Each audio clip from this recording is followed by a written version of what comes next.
Hey Froggy friends, Kirostyle here, welcome back to Umineko When They Cry, Episode 8, Twilight of the Golden Witch. Thank you so much for joining me here on stream. Hey everyone, good to see you. Kieran, congratulations on being first. Welcome, welcome. Hakaze, good to see you. Psycho Reaper, thanks for coming by. Hey Ditsinol, welcome, welcome. So today we're going to continue playing through Episode 8, and, you know, things are looking pretty happy here. Ange is on the island, and everyone's having a great time. Kinzo's being a fun-loving grandpa like we all know he is.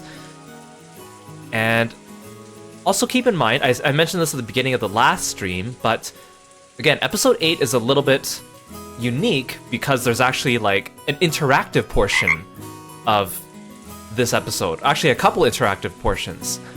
And we'll start to see that today. Hey, Jade Peppermint, welcome to the stream. Canned Milkies, welcome. Thank you so much for stopping by. Psycho Reaper, thank you so much for the sub. I really appreciate it. A whole year, 12 months. That's awesome. I can't believe we've known each other that long. Thank you so much for all your support. I really, really appreciate it. Hey, Blue Moss, welcome to the stream. Okay, without further ado, let's start reading. It's going to be, again, a slightly shorter stream today, but it'll be fun. It'll be fun. Outside, the rain had started to pour down hard. However, inside the cousin room, it was loud and cheery. Hey, Twilight Mage, good to see you. Thanks for stopping by. It could have been raining spears, and no one would have paid any attention. Full house. Take that. Whoa, you weren't bluffing. The cousins were all bursting with energy, sitting in a circle on the bed. And I thought Balor always had crap in his hands every time he acted tough. Of course I've been losing all this time just to make you think that. Ushimiya Balor, the man who loses strategically to win in the end. Ugh, Balor's incredible. All my coins have disappeared again. I'll give you some of mine. Let's crush Balor together, okay? Just a deck of cards, the cousins could enjoy themselves for hours and hours. They were so engrossed that the occasional thunderbolt hardly even registered as static in the background. I'm starting to get hungry. I wonder if dinner's ready yet. Who knows? Should be ready soon. Goda-san and the others really went all out for tonight. Which means we got a lot to look forward to.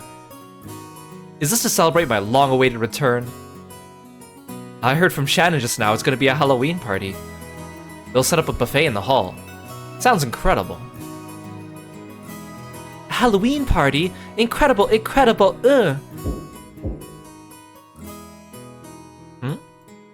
Yeah, who is it? There was a knock. The door opened, and Ange was there. Hey Ryuji, welcome to the stream. Thanks for stopping by today. She'd been sleeping in her parents' room. Hey Ange, so you woke up? They said it's time for dinner, so we have to go to the mansion. They said to get ready. Food. I'm hungry. Perhaps because she was the hungriest, Maria celebrated more vigorously than anyone else. She jumped up happily and hopped off the bed. As the others all clambered off the bed and started putting their shoes on, Kyrie and Rudolph came into view. Hey brats, time for food, so get ready. It looks like today will be extra special. I can't wait to see it. I know. It's a Halloween party. A Halloween party? I know, and Ange doesn't. Mom, what's a Halloween party? Who knows? We'll have to go and see for ourselves. Everyone ready? It's about time to go! Yeah, I've been doing well, thanks for asking. Hope you guys have all been having a great weekend so far. Can't believe it's almost the end of August already. Is everyone here? Please follow me. Maria, over here! Your collar's crooked. I'm starving. The food is the best part of these family conferences. Are you starving too, Ange-chan? Ava smiled at Ange. Yeah, I'm starving. Ange, that's I'm hungry, right? Don't worry about it. Yeah, I'll bet you're starving. My stomach's rumbling too. Okay, let's get out of here. Looks like the wind's blowing hard outside. Make sure you don't lose your umbrellas. Everyone, please take an umbrella. Here's your umbrella, Anshan. Thanks, Aunt Ava. Girls really are so cute. Come over to play at your aunt's house one of these days. It's a promise, okay? Looks like Aunt Ava's taking a liking to Ange. Yep. Apparently Mother really wanted a daughter.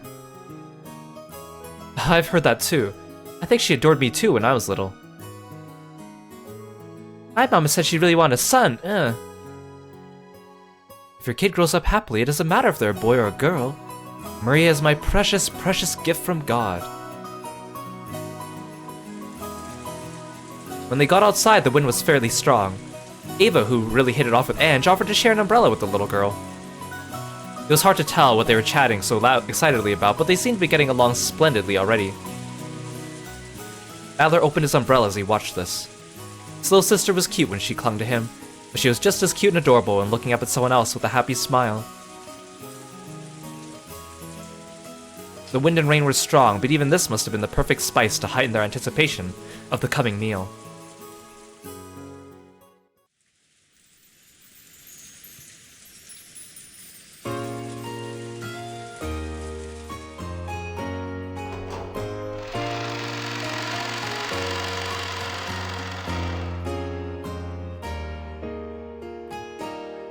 Thanks to some festive decorations, the main hall had been remade into the scene of a Halloween party. The Ushime family always took meals in the dining hall. This was the first time I've ever seen a buffet-style party set up in the main hall. Yo, Badler! Hey Maria, long time no see. Ito! Happy Halloween! Trick or treat! I have some candy for you, but now is not the time. After all, it's just before a meal. Thank you, Beatrice-san. I see you're looking as beautiful as ever. You too, Rosa. You certainly don't look old enough to be a mother.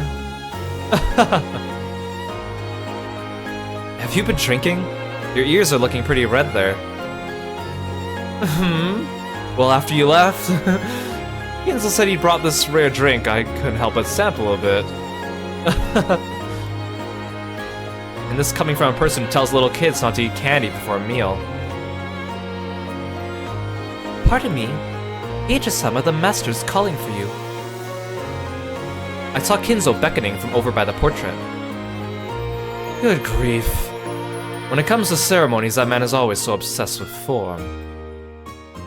It's probably about that ceremony for the gold's return. There's a high turning point for the Ushimiya family. You better go and play along. It does make one feel a bit lonely, though. This won't change the fact that you're the Ushimiya family alchemist. Perhaps. Then I'll be back shortly. See you later, okay? According to Genji, today's party has a bit of a theme to it. You'd better look forward to it. You make it sound like you did any of the work. You're another one who obsesses too much over details. Later. Oni-chan, is something going to happen today? Is it a special day? It looked as though even Ange had picked up on that much. She seemed to be getting tense for no reason. This is a special day for the Ushimiya family, but it doesn't have anything to do with you personally, so you should just relax. Okay. That's right. Hey, did you know? I just heard a huge secret from Aunt Ava. Even Maria Ne-chan doesn't know, but I'll tell you. Oh? What's the secret? Okay. I heard if you get an almond in yours, you win. Win? Is this like a lottery or something? Anyway, if you get an almond, you win. Ange puffed out her cheeks. Apparently she wants to be praised for sharing this exciting secret. But just knowing that almonds win doesn't really explain much. Okay, got it. Thanks for letting me in on the major secret. You're mean, Oni-chan. And I even told you my secret. And her cheeks still puffed out, headed back to where Aunt Ava was. They really are getting along well. Well, I guess I have no problem if it's her aunt. If it was some guy from her class, I don't care if they're in elementary school, it's not happening. No playing with the opposite sex without Oni-chan's approval. Oh, come on, Battler. At that moment, Genji-san's voice rang out. The chatter gradually subsided, and the rain outside once again became apparent. Ladies and gentlemen, I ask for your silence. Silence filled the room. All the relatives seemed vaguely aware that tonight's festivities consisted of more than a Halloween party. Adler already knew. This was a ceremony to mark the return of the gold, from Kinzo to Beatrice, which had been borrowed for so many years. Now that fact was being announced by Kinzo himself. He spoke of how this gold had not only restored the Ushime family, but brought it to a level of wealth that it had never before experienced. He spoke of how he would finally return this gold to Beatrice, the one who had saved the Ushime family. Kinzo personally handed an ingot decorated with a bright red ribbon to Beatrice. This is the debt we owe to 3 generations of Beatrice, the golden witch. The Ushime family will never forget it. Sheesh. If you've nowhere to put it, I'll be happy to take it off your hands. Beatrice-sama. It was hard to imagine Bito of all people getting admonished by Genji. I couldn't help but laugh. I am Beatrice, the Ushimiya family alchemist. Tonight I acknowledge the end of the loan contract for the 10 tons of gold. Now several decades following my grandmother's generation, the time has come for the eagle that lost one wing to fly once more. I will watch over that eagle, and I pray for its prosperity in all generations to come. Applause filled the hall. Though she'd managed to make a dignified speech for once, as soon as over she stuck her tongue out and leered at us. I guess that's about the limit to how long Bito can stay serious. By passing her name on through the generations, Beatrice the Golden Witch may live for thousands of years. Therefore even her descendants shall be Beatrice, and all shall be alchemists to this family. The descendants of the Ushimiya family will praise Beatrice for her gratitude forevermore, and this will be passed on through the generations. This family will always be indebted to Beatrice, and she will always be our family, tied by a noble bond. Let those who acknowledge this show their recognition with their applause.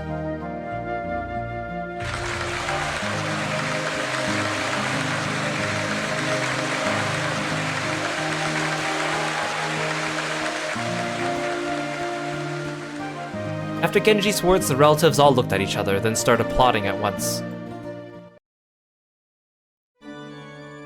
Thank you, ladies and gentlemen. Beatrice, you are a member of the Ushimiya family, and that is a bond more sacred than one of blood. Of course, lending money is more important than being a blood relation. Beatrice-sama.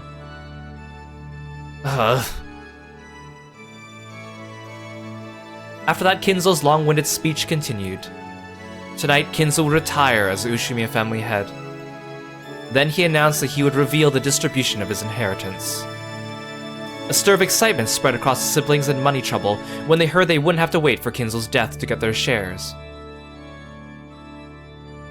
I'm aware that each of you is in trouble with money. This should be enough to resolve all those problems. But do not grow complacent. This is my inheritance given to you before my death. In the past, though I've been strict, I've always watched over you. However, beginning tonight, your father will cease to provide support of that kind.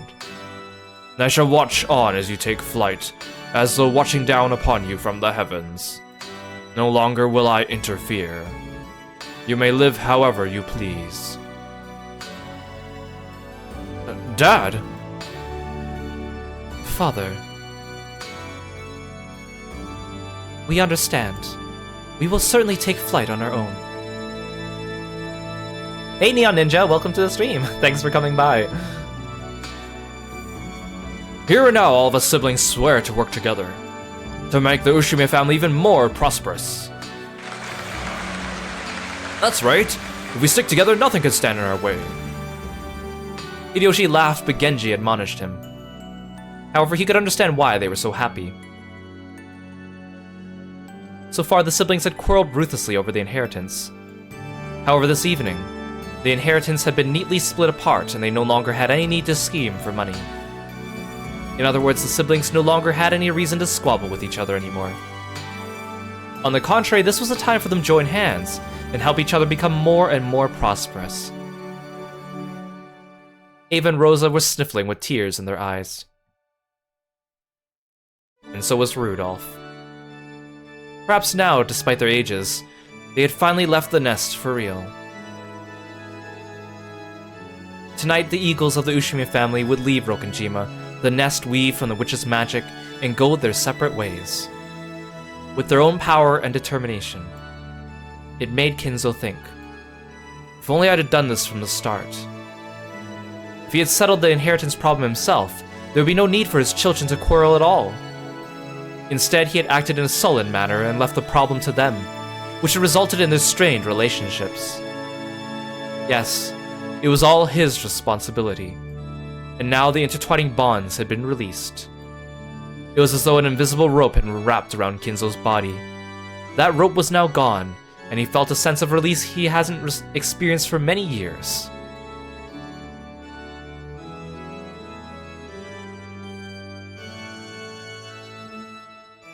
The four siblings stepped forward, and before Kinzo they swore to all support Kraus, the new head, and lead the family to greater prosperity. Their faces sparkled with an unexpected youthfulness. It was only natural.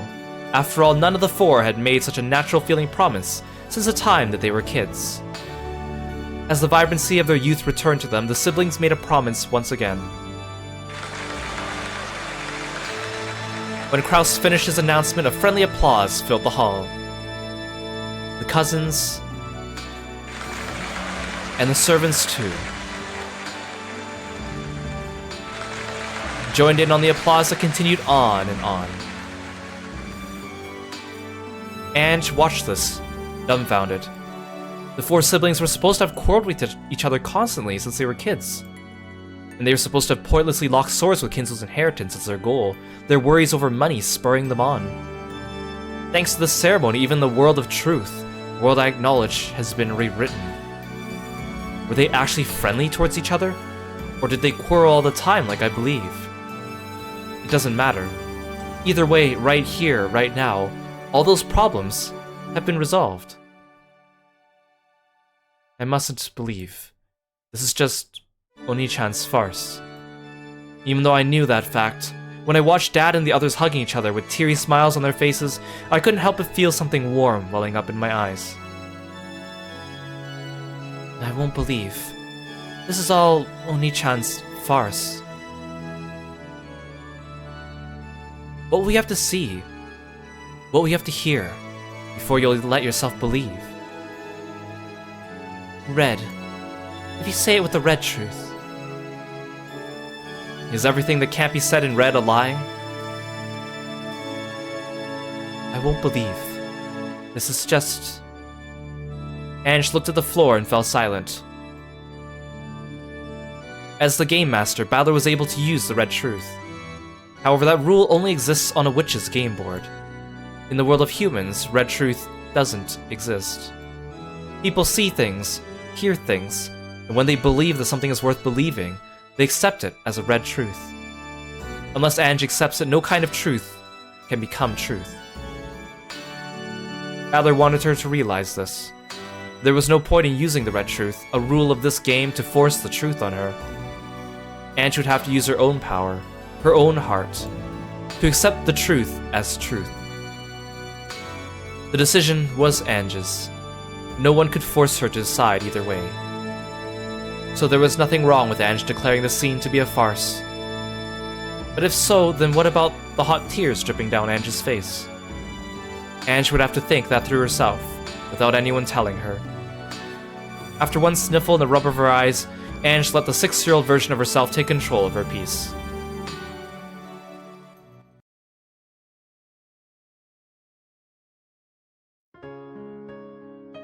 What followed was a harmonious, fun stretch of time. Beautifully adorned dishes were brought in one after another, and champagne corks were loosened with pleasant sounds. Several small tables were set here and there, each with its own theme.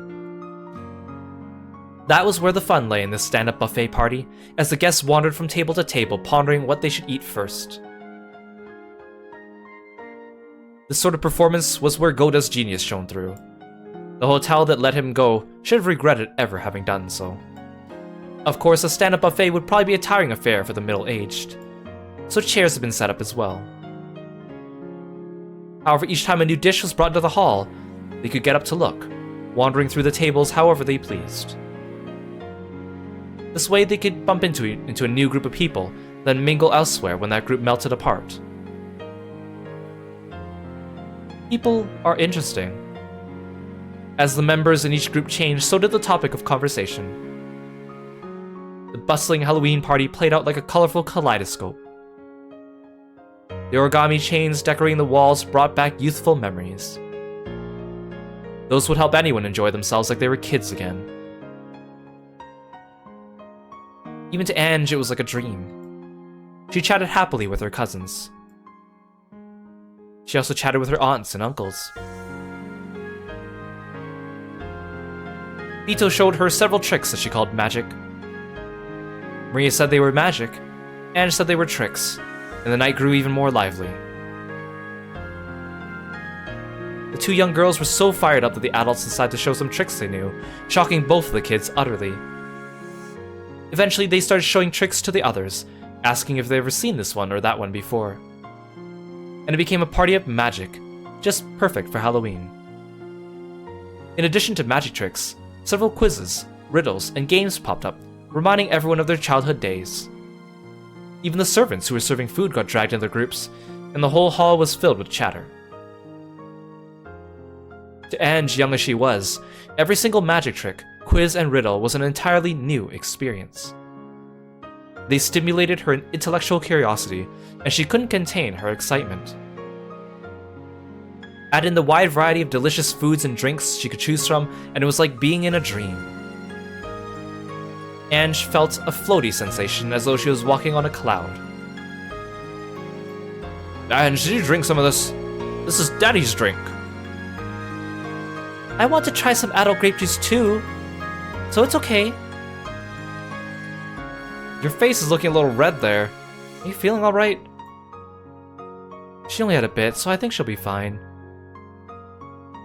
I'll be fine. I'm not a kid.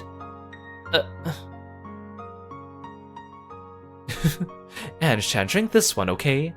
That stuff your dad drinks is nasty, so don't drink any more, got it? That's right. If you drink bad stuff, you'll end up as a bad adult too. I'm not gonna be a bad adult. I'm gonna be a princess. That's right. Ange is our princess. Yep. She's our family's princess. I agree. You'd better come over to my house to play some time. We'll have lots of fun. Okay. Thanks, Aunt Ava. Everyone's being really nice. It almost feels like I've become a real princess. I feel so great I could almost believe this whole celebration was held for my sake. Adler stood outside that group of people. As he watched Ange smiling happily from the distance, he smiled too.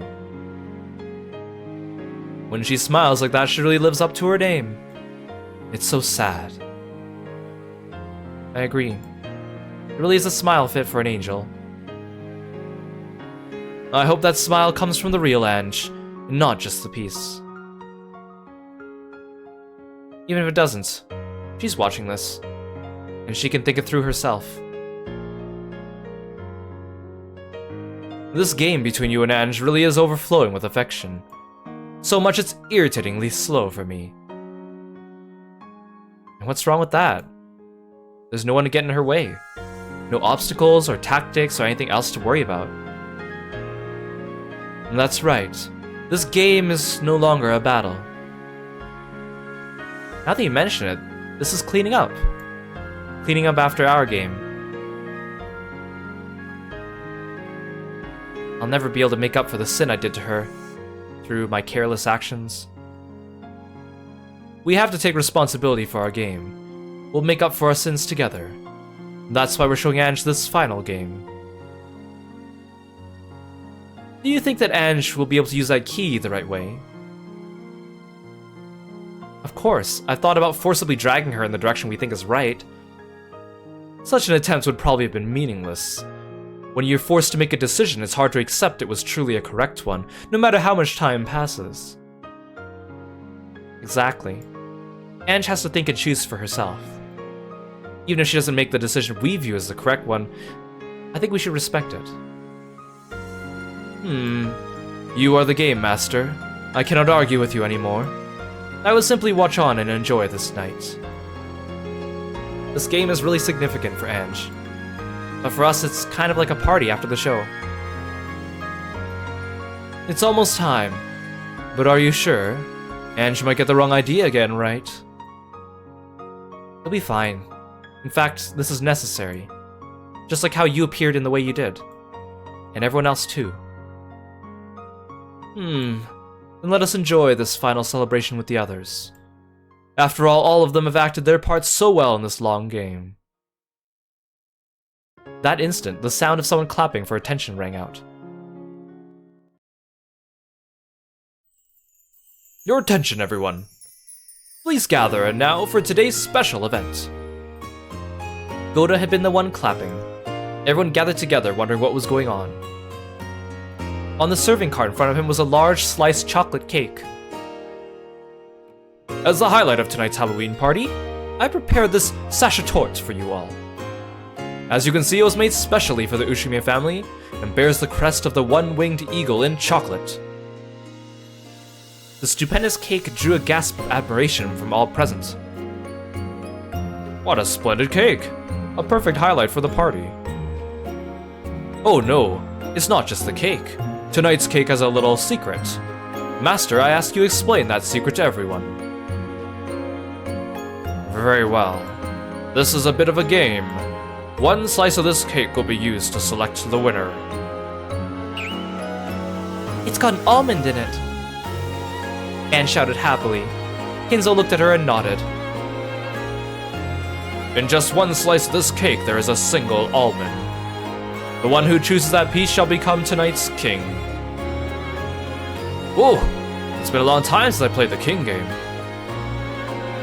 I'm guessing the subject matter was a bit different when you played it. So what happens to the person who becomes the king?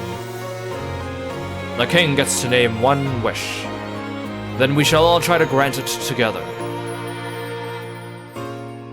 Oh, sounds interesting. Kings are boys. Girls can't be kings. If a girl wins, they get to become the princess. The almond! The one with the almond wins! Right? That's right. You're incredible, Ange. In times like this, luck can tell you something about a man. Can't let myself lose now. Hold up there. Let's let the smallest kids choose first. Good idea. Ange-chan, you can go first. Hey, you're the big cousin now, Maria. Let Ange-chan go first. But what if Ange wins? I'm gonna win. The almond wins. The almond wins. It seems we old fogies must hope that leftovers are lucky today. If we're gonna go by age, I guess that means Kinzo's last. But weren't you 1,000 years old? No! Everyone burst out laughing. Her real age was unknown, but she claimed to be 19 years old. In front of Ange lay a large cake, split into several pieces. Just one of those pieces was the winner. Well then, Ange-sama, which piece would you like? Whichever you choose, it will be ever so delicious. No way! I only want the winning one. Well then, you'll have to try and guess right on the first shot. Go ahead, pick one. Adler push Ange's small back towards the table with the cake. Which one should I take? The chocolate cake was cut into 15 pieces. I want to pick the one with the almond and become the princess. One of them has an almond. Which one could it be? I get to choose first, but it sort of feels unfair. I mean, it is, isn't it? My chances of getting the right one are 1 in 15. There's no way I'll get it. And then when Mario Nanchan goes after me, she has 1 in 14 chance of picking the winner. The next person has a 1 in 13 chance, then a 1 in 12 chance, and the last person will win for sure. Oni-chan, this isn't fair. It's harder for the person who goes first. Everyone laughed. Apparently, there was something wrong with my calculations, but I still didn't like it. Then let us start this contest of luck with Ange-sama. Please, feel free to make your selection. Okay. Okay. If I had to pick one out of so many, there's no way I'll win. But for some reason tonight, it feels like I might actually win after all. I have no reason for feeling this way, but when I'm in a good mood, Lady Luck always brings me fortune. Have you decided yet? Yeah, I've decided. This one's the winner. I concentrated on my fingertip and pointed at one of the 15 slices. The slice I chose was... I can actually choose. Which piece of cake do I want? They all look so good.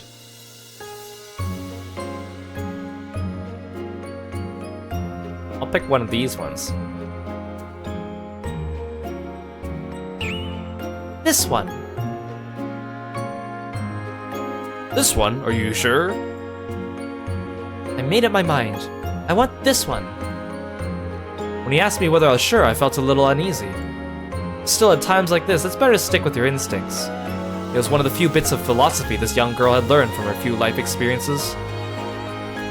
Goda took the chosen slice and put it on a plate with a fork and handed it to Ange. I go next. Which one should I take? It was Maria's turn next. She was excited, determined to be the winner. I walked away from that group all by myself. I was struck by a temptation to quickly cut the cake open and check for an almond inside. However, I stopped myself. If I check my piece first, my chance of winning is 1 in 15. However, if I wait for other people to check their slices, then when I see they've lost, my chances will go up, if only slightly. In other words, instead of searching for the almond right away, my chances will go up if I wait for some other people to lose. But if someone picks a winner while I'm sitting around here, the chances of my slice being a winner will go to 0.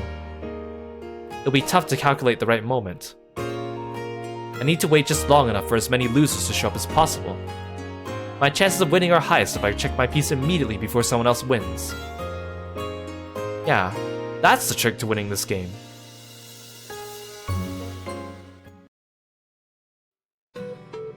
Huh? What a strange thought. Feels like I'm missing something? Even though no one else can touch the cake that's sitting in front of me. The almond inside it will appear or disappear depending on whether or not the other people win or lose. Huh. I was in such a good mood that I felt dizzy, and I couldn't figure out what was wrong with my theory. I did realize that something was strange. There's always just one truth inside a cat box. No matter what happens outside the box, it shouldn't be able to shake the truth inside. Yet, I'm being shaken about by events outside the cat box, trying to use those to change the way I observe the box's contents. I don't even know what I'm saying. Another me inside me is trying to say that, but it's too hard for me to understand. I feel like I'm drifting. I got so cheery and excited that even though I'm not sleepy, my mind feels hazy. Maybe it's because I drank Dad's adult drink.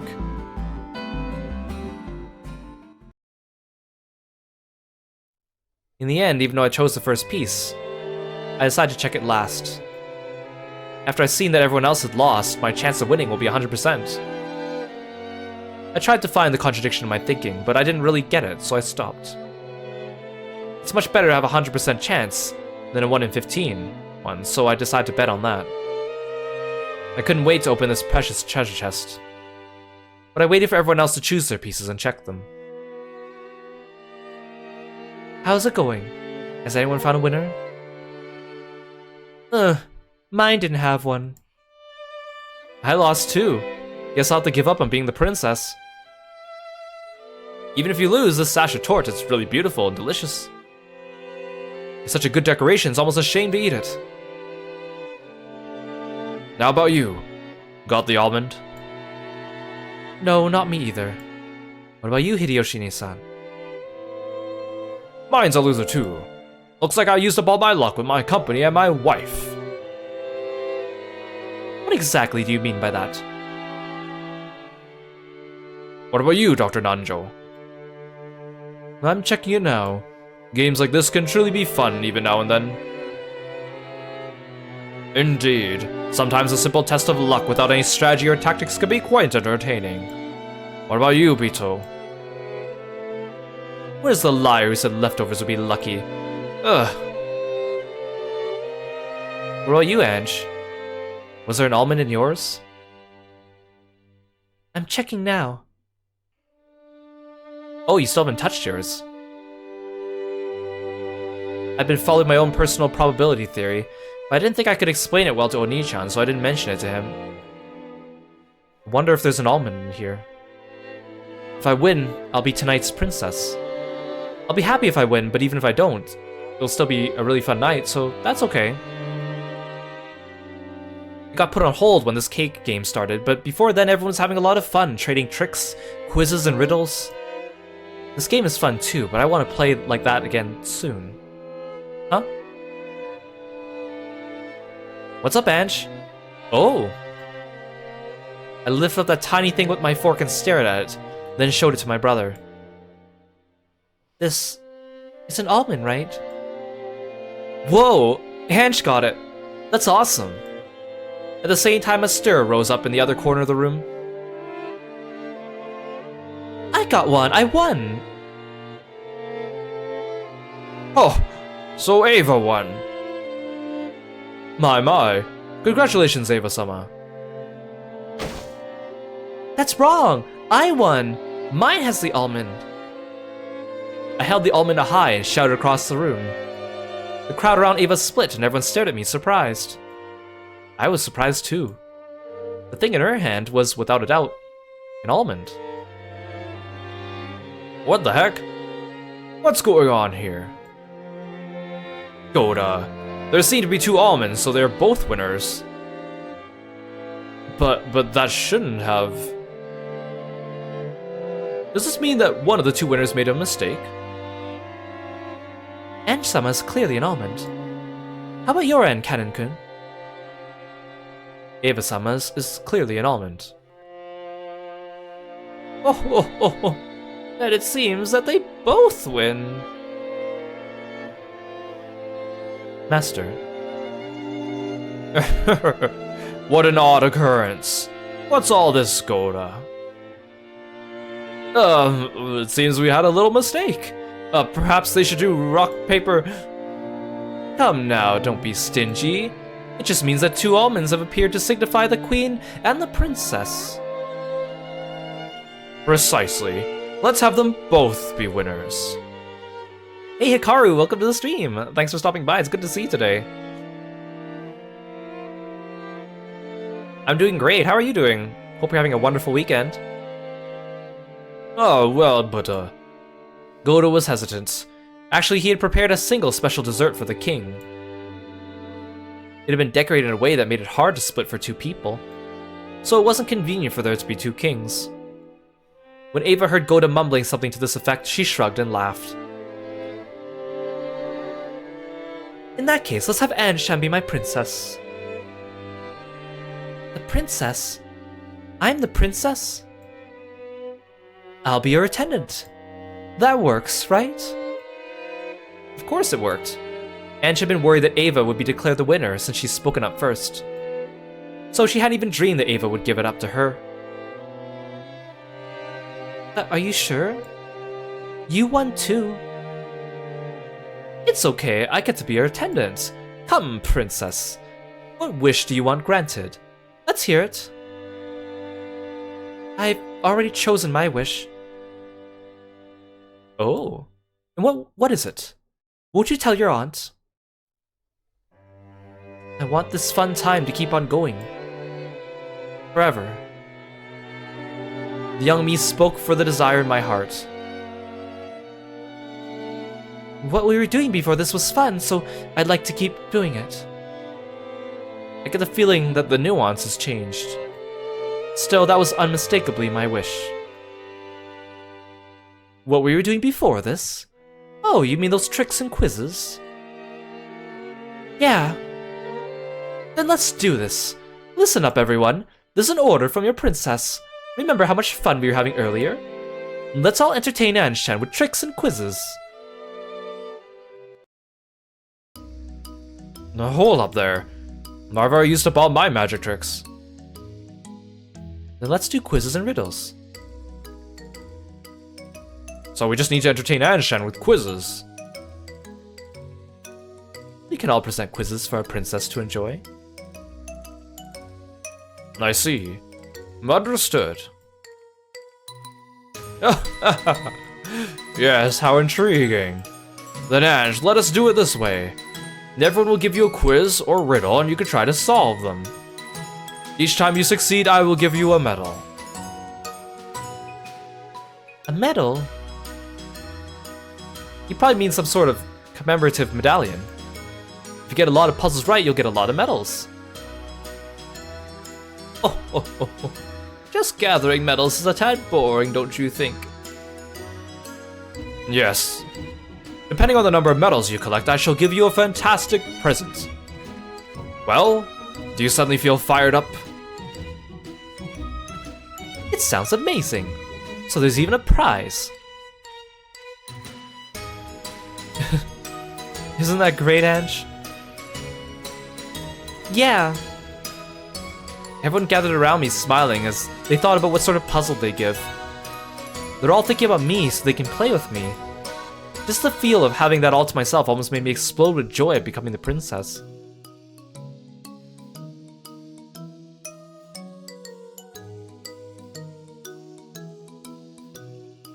What, you think something about this party seems off to you? What are you talking about? They're just having a fun time. This is how the Ushimiya family always parties, right?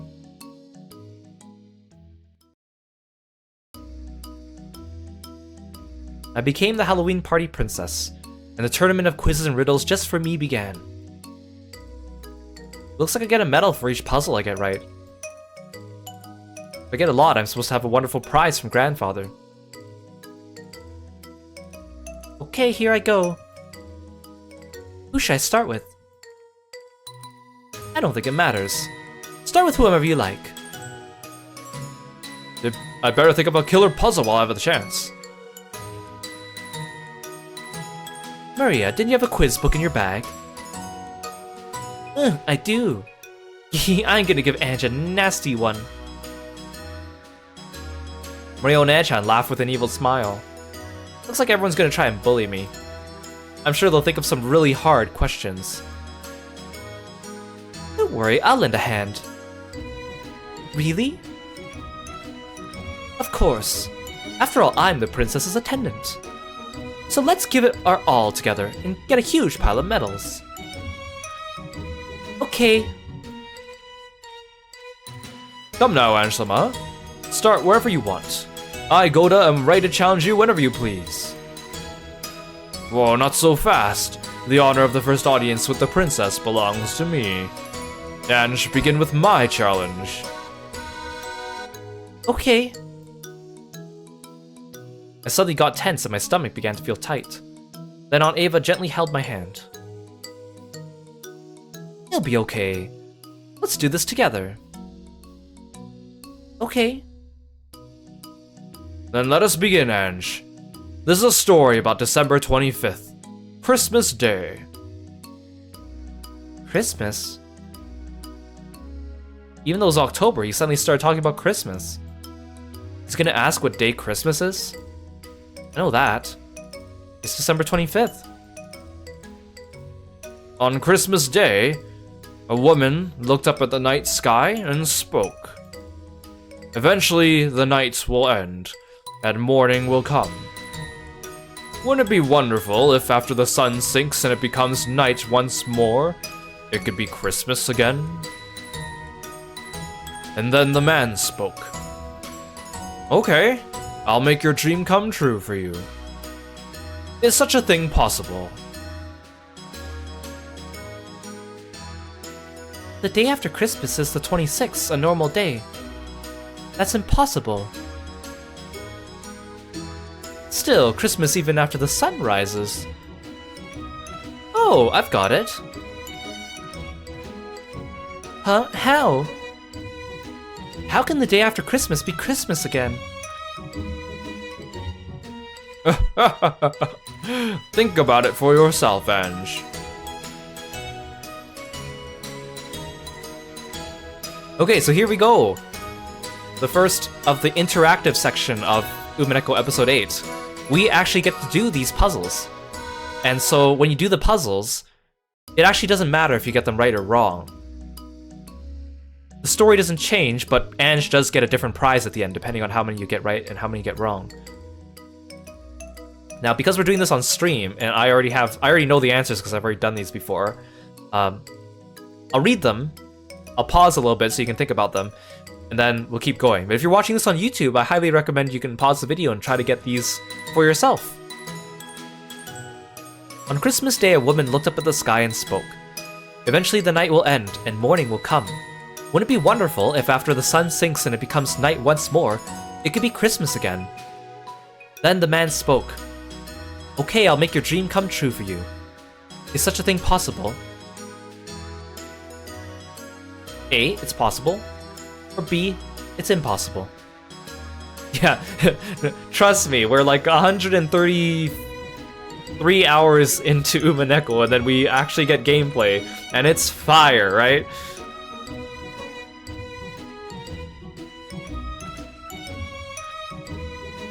I like this music too, it's pleasant.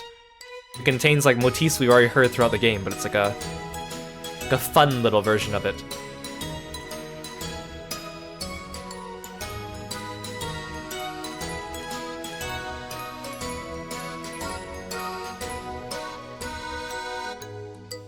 Okay, so is it possible or is it impossible? I think after you get them, they explain them afterwards anyways, but if they don't, I will explain them. It's possible. It makes sound when I hover over it. It's possible. Oh, I see. It is possible. Yeah, that's right. After all, there are 2 nights in every day. Right. December 25th starts at 12 o'clock midnight. Midnight is during the night, so that's the first night. Then morning comes, and when night falls again, it's still the same day until midnight. Exactly. And both those nights are nights on Christmas Day. Am I awesome? Am I awesome? With a delighted smile, Aunt Ava patted my head vigorously. Well done, Ange. I tried to make it a hard question, but you solved it like it was nothing.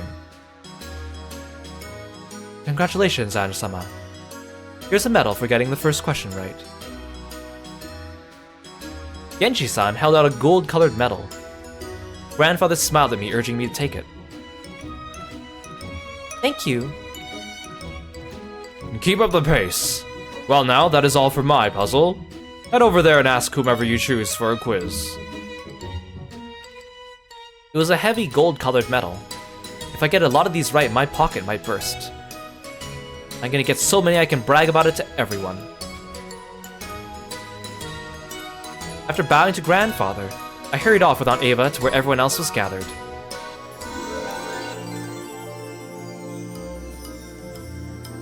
You got 1 medal!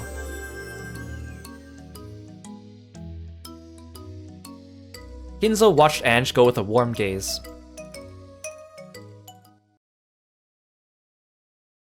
Did I make it a bit too easy? No. I think it was just right. I mean, she's a little girl after all. Genji, have I managed to act the part of a good grandpa? Of course. Ange is young, and she frequently grows sick and is unable to come to Rokkenjima. She probably won't remember me well. Young children have their own kind of cruelty. They think of kindness as something they'll naturally receive. And because they think of kindness as only natural, they forget about it quickly. It is no different from gratitude to one's parents. It will probably take Ange-sama many years before she understands. Do you think she'll eventually remember I was a fun grandpa? Yes, I am certain of it.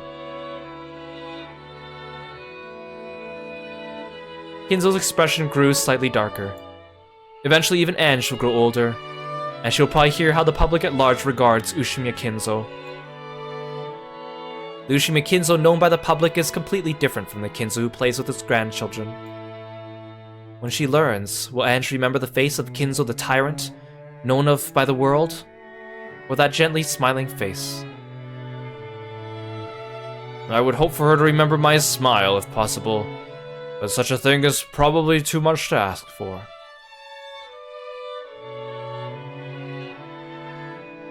There's no way around it. That's what children are. Oh, it's you. Hey Lork, welcome to the stream. Thanks for coming by. Good to see you. Children just eat up kindness, and it never remains in their memories. By the time 12 years have passed, you will surely learn what a bizarre, eccentric Ushimiya Kinzo was. Your smile is fated to be painted over by that and forgotten. Most probably. No matter how much I spoil her, my love will not be rewarded. However, just as it takes a long time to remember what you owe your parents, Ange will surely remember someday. She'll remember the smiles you showed her. Let her forget. One smile from her is the greatest parting gift I could ever take with me when my time comes. This is the essence of unrewarded love. I guess grandfathers are always unrewarded. No, but I have been rewarded. With Ange's smile just now to look back upon, I could happily pass on in my sleep tonight.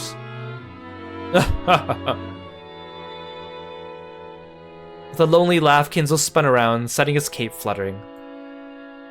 This was all the love he could offer Ange as a grandfather. Part of him wanted to be remembered, but he knew he mustn't wish for that.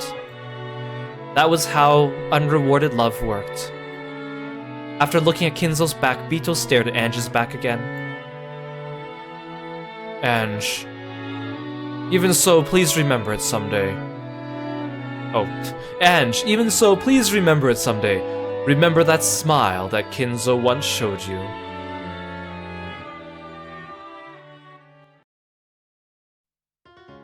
Okay, whose quiz should I take next? I'm gonna challenge more and more people, get more and more medals for getting them right, and get a wonderful prize to show everyone. Uncle Kraus and Aunt Natsume are over there. They're looking this way and smiling. I'm sure they thought up some interesting puzzles. There's Uncle Hideyoshi beckoning for me to come over. He's a fun uncle, so I'm sure he's thought up a fun question. Mom and Dad are across from him. They're waving at me, telling me to have lots of fun. Dad probably knows a lot of really hard questions. He might be tough. Over there's Aunt Rosa and Muryo-chan. It looks like they're reading a quiz book together, searching for a problem. Every now and then, Muryo-chan glances over at me, saying, hee hee hee hee. She can be mean sometimes, so I'm sure her puzzle won't be a nice one.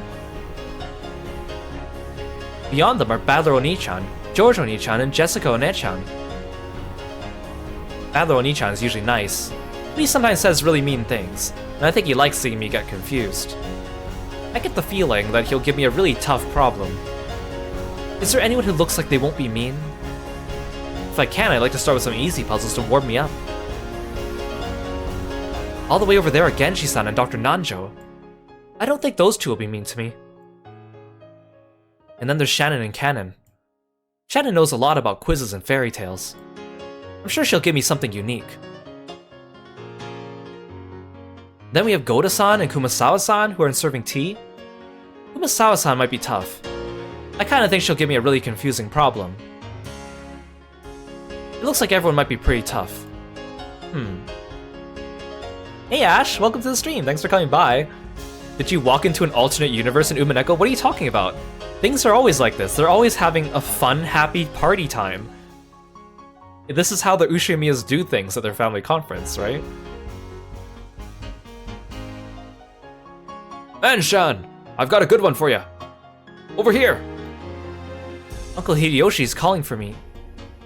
What should I do? Should I go? Do you want to try Uncle Hideyoshi? Yeah. The order doesn't matter. After all, I get to challenge everyone. I rolled up my sleeves and headed towards Uncle Hideyoshi. Here you are. Mine's a tricky one, okay? I wonder what sort of question you'll give her. Don't make it too hard, okay? It's okay if it's hard. Or it's okay if it's hard. I'll solve it. Oh, looking pretty confident there. Okay, here it comes. Can I say it in red? Sure. The Ushimiya family always parties like this on Halloween. After clearing his throat, Uncle Hideyoshi started telling his question. Mine's a riddle. Listen closely now. You know the story of Momotaro, right? The boy who floated down a river in a peach. That's right. But you know, one day, an apple floated down that river. An apple? Yep. And the next day, a butternut squash floated down it. I hate butternut squash. And then the next day, some cabbage floated down it.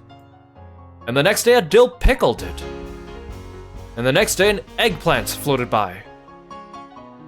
And the day after that, a fig did. What a strange tale. Did a greengrocer live upstream or something?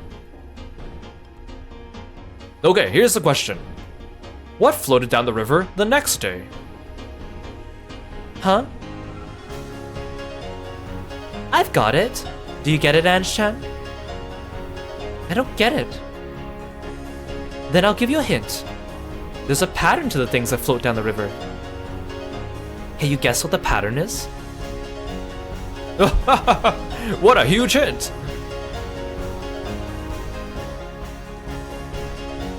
One day an apple floated down a river. The next day a butternut squash did. The next day some cabbage did. The next day a dill pickle did.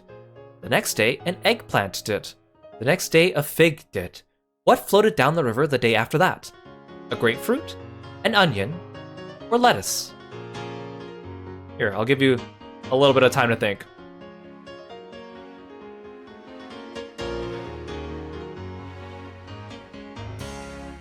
So again, depending on how many we get right, we get different numbers of medals, and then Ange gets a different prize at the end, depending on how many medals you get. Although it doesn't actually change the story. But it's fun.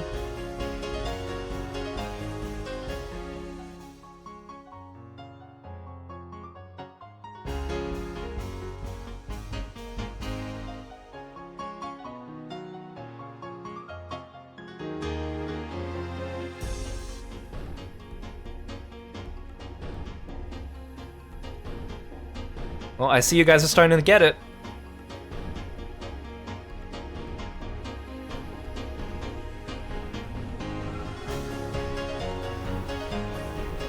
Okay, let's answer. A grapefruit. I know. It's a grapefruit. That's right. It wasn't one of the choices, but green beans would have worked too. The names all follow the alphabet. Apple was A, butternut squash was B, cabbage was C. I kept going with D, E, and F. So after F comes G. That's why the answer had to be something that started with G. Thanks, Aunt Ava, I got it right thanks to your hint. You solved it by yourself, Ange-chan. Incredible. A goose floated down the river. It works. Yeah, the quiz tournament is kind of fun. Yep, nice work. Now here's your medal for getting it right.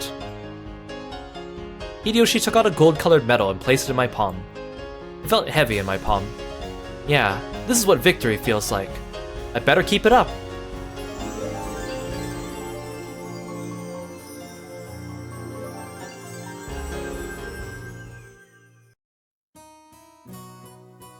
Yeah, a garbage bag floated down the river. Oh no, what did Furuto Erika do? What are you talking about? Ava's always nice. She's the nicest aunt out of all the characters, right? I've got another medal for Ava's puzzle, but I can't think of any more. Then maybe I should give Anshan a puzzle. Huh? You will? Sure. How about a quiz for the princess from her attendant? I've thought of a fun one, so please have a go at it. Aunt Ava smiled brightly. I want to get as many medals as possible, so of course I want as many chances as I can get. Okay, I'll have a go at it. That's the spirit. Okay, here it comes. We've talked about how I love to travel, haven't we? Yeah, you said you like traveling overseas a lot. That's right. So this will be a puzzle about traveling. You feel like you're in the Twilight Zone? I mean, this episode's called Twilight of the Golden Witch, so I guess you're not wrong. There was a traveler in a certain place. A traveler? First, the traveler walked 5 kilometers north. Should I write this down on a piece of paper? Don't worry, the puzzle isn't even that hard, so listening will be enough. The traveler first walked 5 kilometers north. Then he walked 5 kilometers to the east. Then he walked 5 kilometers to the south. 5 kilometers north, 5 kilometers east, 5 kilometers south. You mean like a blocky N? That's right. So he ended up at a spot 5 kilometers to the east of where he started. That's what you think, right? But incredibly, this traveler ended up at the exact same spot he started. Is something so mysterious possible? There's no way! His compass must have gone crazy! Of course it didn't. Do you know Ange-chan? It wasn't because of his compass. Is this a play on words? No, this is a real quiz. For a hint, why don't you try thinking about a globe?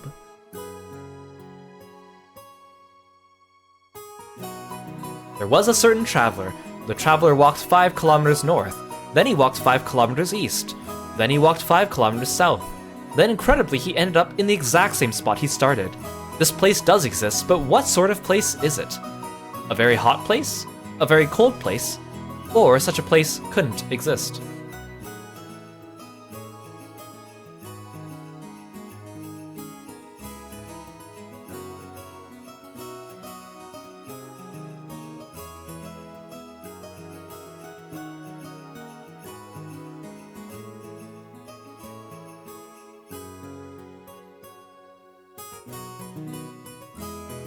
I see you guys are thinking. You got some good answers.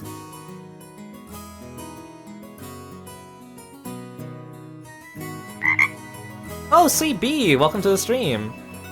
Thanks for coming by. Thank you so much for the raid, I really appreciate it. Thank you for giving CB the shout. Please go check out CB, our amazing Wolfman VTuber. He's a really nice guy, and he's very generous, very kind. Please make sure you go check him out and give him all the love. Hope you guys had a good stream. What were you playing? Hey, Sovi, welcome to the stream. And CB, of course. Welcome, welcome. Have a good stream. What were you playing today? Thanks so much for coming by. I'm Kiro, the frog-loving martial artist. We're playing Umineko. We're reading through a visual novel, and we're doing some riddles today. You were playing Dark Souls 3, and your will to be awake now is gone. It is pretty late for you, isn't it? You should get to sleep, but thank you so much for coming by. Go take care of yourself after your stream, I really appreciate it. Sovi! Thank you so much for the sub, I really appreciate it. Thank you so much for your support, that's awesome. Do I do martial arts in real life? I used to do a lot of jujitsu. I don't really do it as much anymore because I don't really have as much time.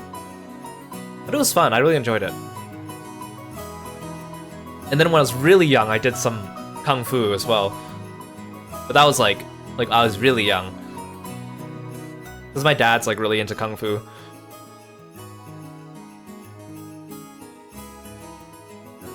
Thank you for coming by, everyone. Feel free to sit back and relax. Okay, let's get on with the riddle. A very cold place.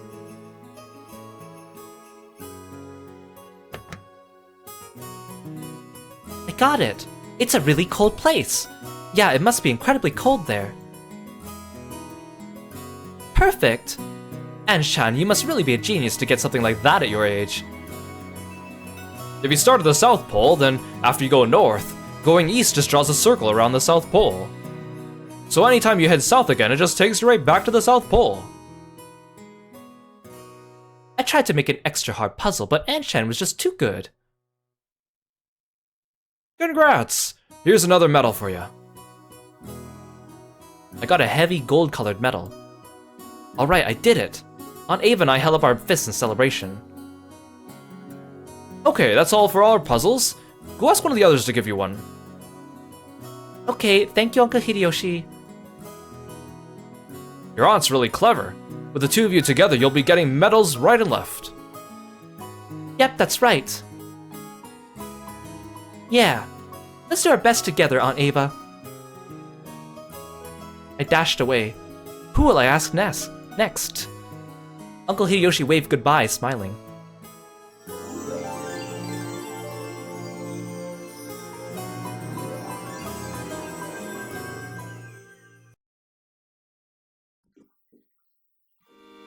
Hideyoshi and Ava watched as Ange ran off happily, looking for the next quiz. Even though that kid can wear such a cute smile, I'll be the one that takes that away from her. Ava. Ava hung her head. A single tear sparkled in her eye. Her reaction was only natural considering how she felt. But I wasn't able to see past it and accept her feelings. It can't be helped. You're as human as anyone else. Humans tend to get more fragile than you think. Even so, it was my fault. After all, I already had the experience of bringing up a child, right? I should have become her mother. And yet I let sadness overwhelm me. And I didn't do it at all. It can't be helped, I tell you. Don't think you were the only one at fault. You shouldn't blame yourself so much. And now Ava was unable to hold back her sobs. Large tears dripped down her cheeks as she stared at the ground and shook. What a sin I've committed. My sadness was no greater than hers, and yet I decided I was suffering the most, so I didn't accept her feelings. I'm a failure of a mother. I wasn't able to become a mother for her. That's wrong. You did your best for her, Ava-ne-san. Oh, that's Kirie. That's wrong. You did your best for her, Ava-ne-san. Kirie-san. Kirie and Rudolph were standing behind Ava now. And I know the lengths you went to keep the truth from Ange. You held up well, Aniki. Guess that daughter of ours really has been a pain, clueless about how much you suffered. After the accident on Rokujima, Ava, the only one who left Rokujima alive, adopted Ange, the girl who had been absent and survived. While they would eventually develop a sad and mutually painful relationship, it wasn't like that at first. Ava tried to show affection for Ange, the last remaining blood relative. She tried to become Ange's new mother, even as she fought back the sadness she herself felt. However, Ange wasn't able to accept that kindness. She lashed out Ava, the only one who had returned alive, for stealing her parents away from her. Ava, understanding the wounds that this little 6-year-old girl bore, withstood these attacks. She grit her teeth and poured all of her affection onto Ange, affection that went ignored. However, the wounds Ava herself bore were also extremely deep. She she was never rewarded for her sad efforts. And the future in front of her grew dark. You tried to show Ange the same affection you once showed George-kun. But that was just for my own satisfaction. Ange-chan never felt any of it. Ange was the one who couldn't accept it. It isn't your fault. Who could possibly ask of Ange-chan when she was just 6 years old? I should have held out much longer. Much longer until she could understand my feelings. Eva Ne-san, I want you to believe one thing. We don't blame you in the slightest. Kirie-san, thank you so much for suffering so long for Ange's sake. That kid has a human heart, and I'm sure she'll recognize the affection you showed her someday. Thank you, Aniki. We'll always be grateful. Isn't that wonderful, Ava? Your efforts haven't gone unnoticed. Oh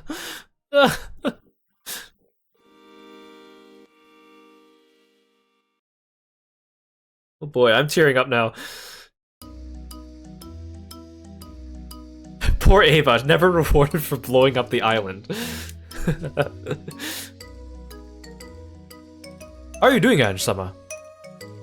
If you wish, I, Goda, would be pleased to challenge you. Oh. And I, Kumasawa, have a very tricky puzzle for you. It doesn't matter how hard it is, I'm not alone. I'll solve it with Aunt Ava. Goda and Kumasawa offered to challenge me. I'll have to go up against everyone in the end, so it doesn't matter who comes next. I waved at Aunt Ava to hurry up. She ran toward me. Yeah, this series has really complex characters, and I love it. Yeah, it's time for a mackerel puzzle, guys. Oh, so we're challenging this pair next. Who will we start with? Okay, Goda-san. Very well, as you wish. Here's my puzzle. Oh.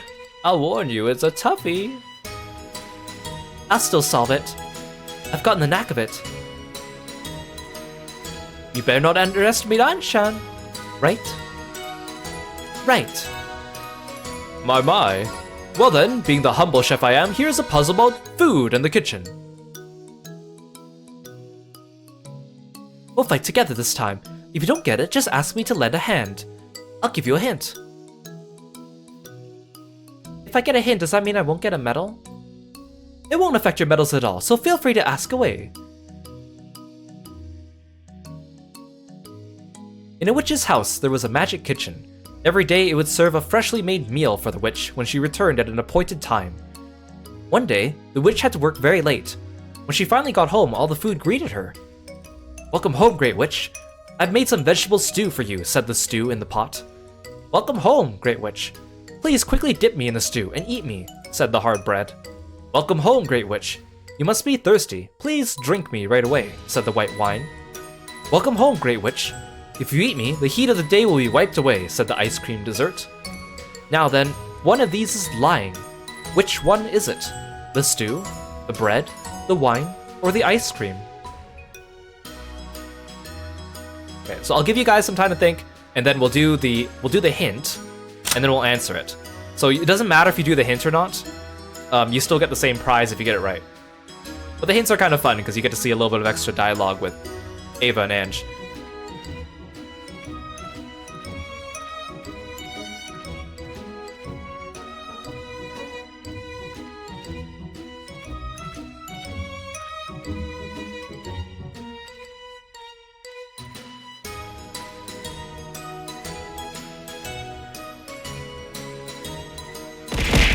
Oh. Thank you for all the frogs, CB.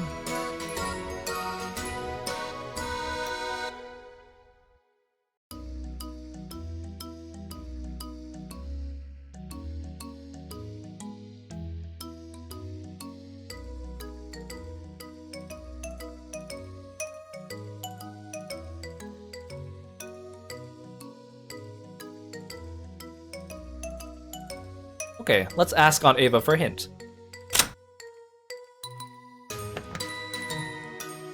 I've got it. The hint here is that the witch got home much later than usual. What happens when she gets home later than usual?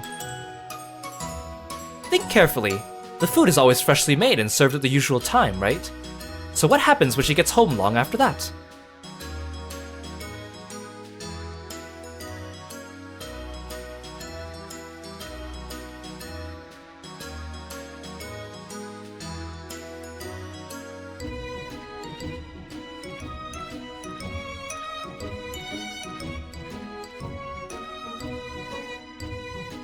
You guys got your answer? Good, good. Okay, the ice cream. The ice cream! The witch got back really late, so the ice cream would have melted. So she couldn't eat it. Nicely done. See? And Shan is a clever girl, isn't she? I mean, yeah, you could eat the ice cream when it's melted. Nothing's stopping you. When I was a kid, sometimes I would let my ice cream melt a little bit so I could just, like, scoop it up and drink the melted ice cream, too. Congratulations, Ange-sama. Very impressive. How quickly you saw through the puzzle that I go to put all my efforts into. It was totally easy. Aunt Ava's puzzle was harder. Thanks. Congratulations. This medal is your prize for answering my question correctly. Hey Aru, welcome to the stream. Thanks for coming by. Thank you. Okay, that was easy. Now let's take a shot at Kumasawa-san's puzzle.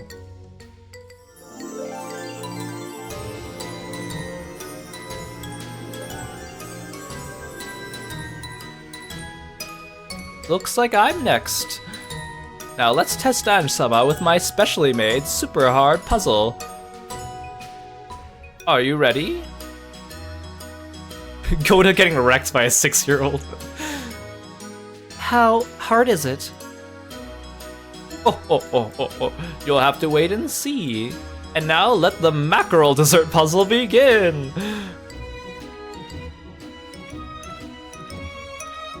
Mackerel dessert.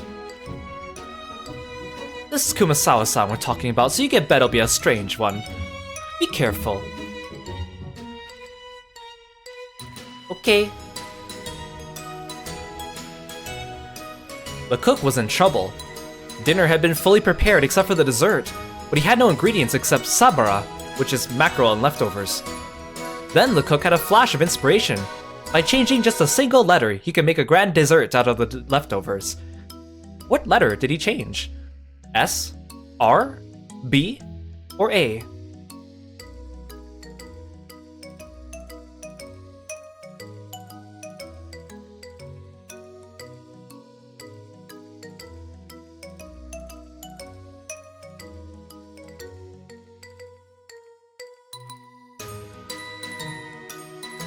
And as a note, they did have to localize this one a little bit differently, so it still makes sense. I guarantee you, it still makes sense. It still makes sense. Yeah, but the Japanese version of this puzzle is a little bit different because it's a play on words. But the English one should still make sense.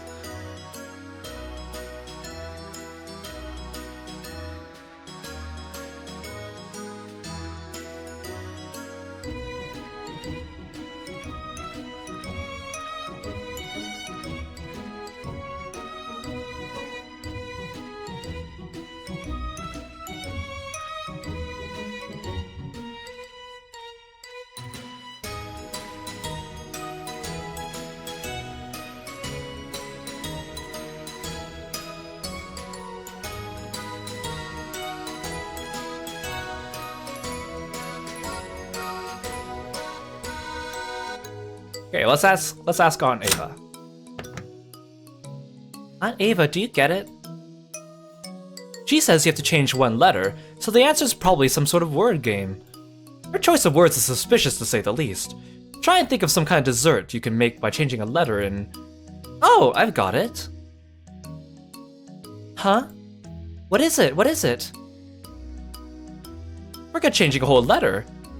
You only need to change one line. In fact, that pretty much gives you the answer.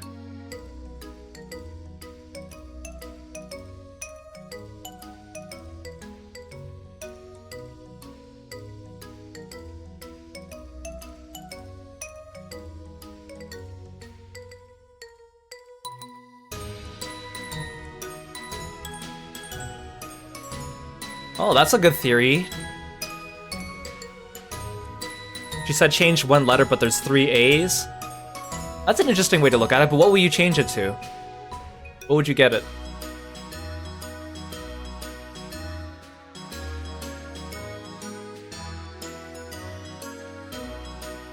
You don't know.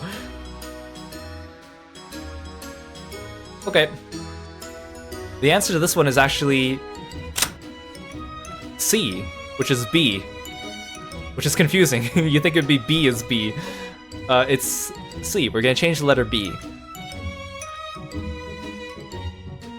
I guess I'll explain this one before they talk about it. This puzzle doesn't make sense if you assume that Kumasawa is saying it out loud, and I tried to pronounce it in a way that's a little bit ambiguous, but you notice here, it doesn't say make a grand dessert. It says make a grand desert out of these leftovers.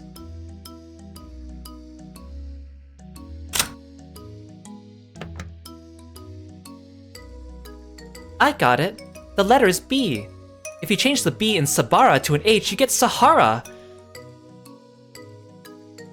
Oh, that's correct. The last line, you said you can make a grand desert out of Sabara, not dessert. I figured out a trick in Japanese and English. Am I awesome? Am I awesome? You're so smart, Anshan. You deserve a pat on the head. I like it when you do that. Just change a single letter and even a mackerel can make a fine desert. Are you starting to see mackerel's true power? The day I'm forced to serve a joke like that for dessert, I imagine heads will roll. I wouldn't like it either. I like ice cream for dessert. Of course. By the way, we shouldn't be worried, should we? What about tonight's dessert? Oh, I can hardly wait to surprise everyone with a mackerel fruit parfait waiting there in the kitchen. No! Everyone burst out laughing. For some time after that, I was tormented by the terrifying image of a parfait neatly topped with mackerel chunks. What a shame. I tried so hard to stop Ange-sama from getting that prize, but she solved my best riddle like it was nothing. Though she said that, Kumasawa smiled. A gold-colored medal glittered in her wrinkly hand. Ange took it. Well then, that's all for our puzzles. Please keep up the pace, get more and more medals, and win that splendid prize from the master. Okay, thank you. I'll keep it up. We did it on Eva. Let's keep it up. We rushed away. Okay, who should we take on next?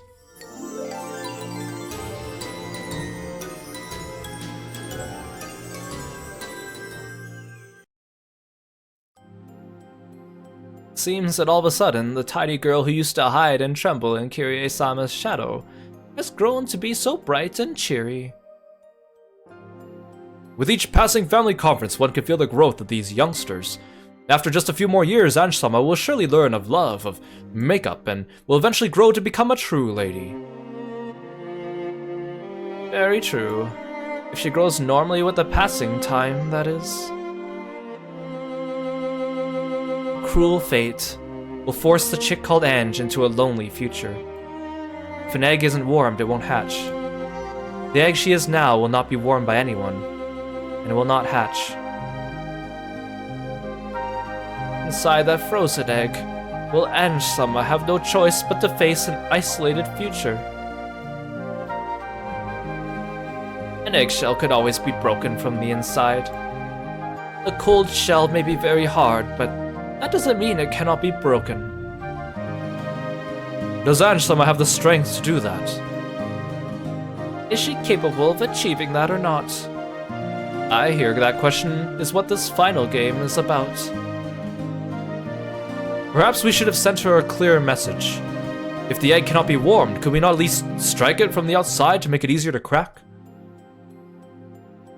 A chick without the power to break its own shell is forced outside of the egg. It won't be able to withstand the cold winds. And Sama will have to find that power and resilience herself.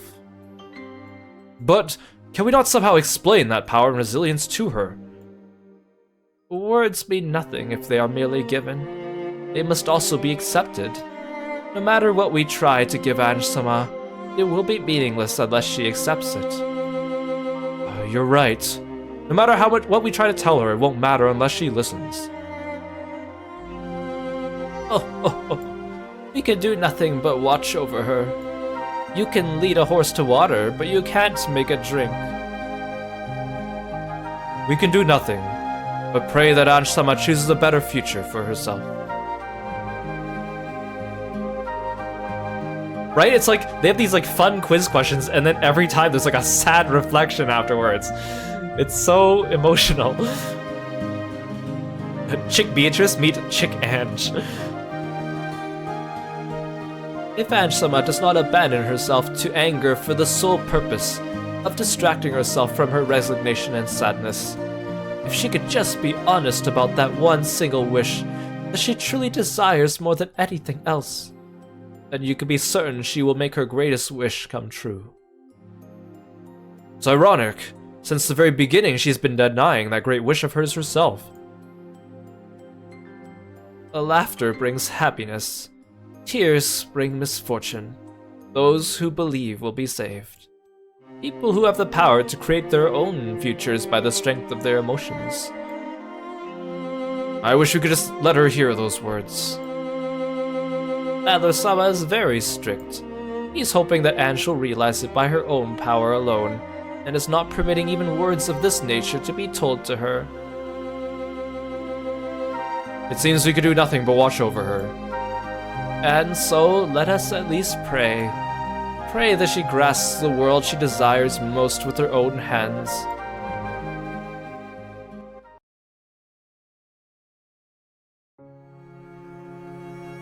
Oh, have you selected me?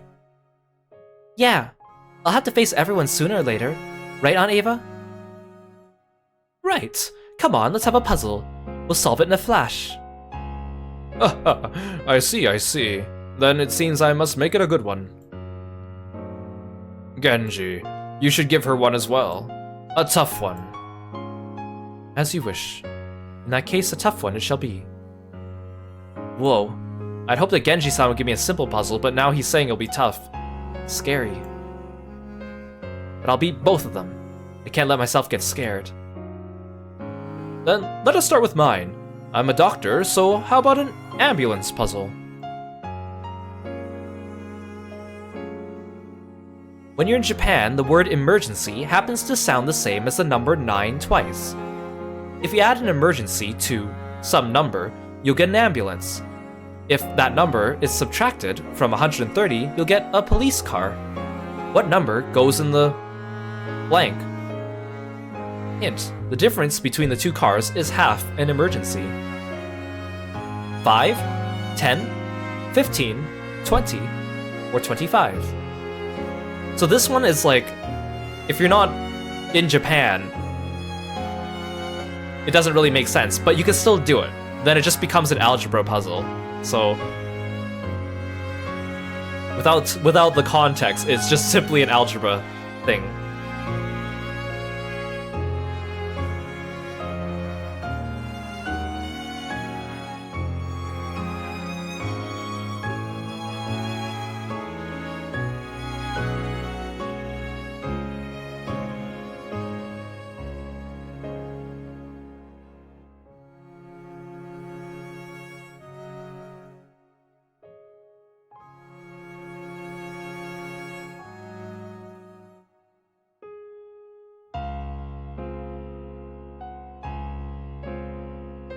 Let's ask Aunt Ava. Maybe she tells us a little bit more about the Japanese context to help us out.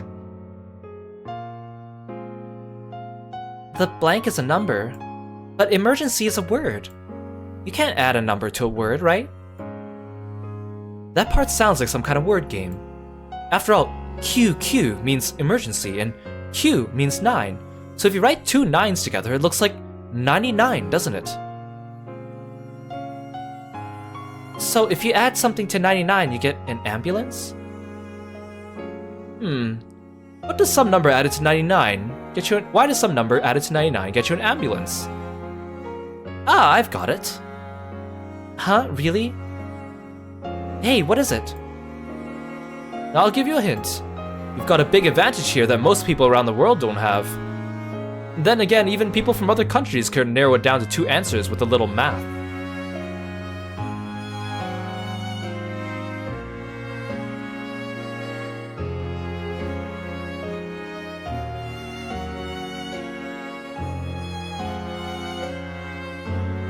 So the word emergency means 99. So basically, if you add 99 to X, you get an ambulance. If X is subtracted from 130, you get a police car.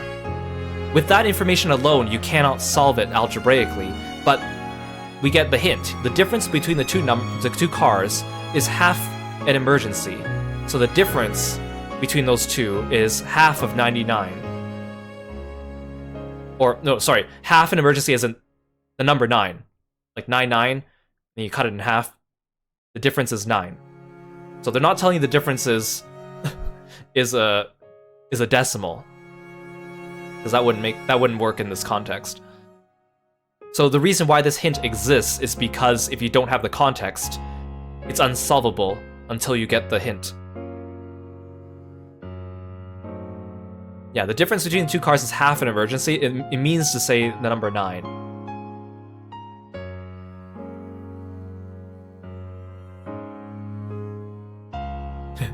Yeah, if it's a math problem, yeah, some people, that's not their thing, and that's totally valid.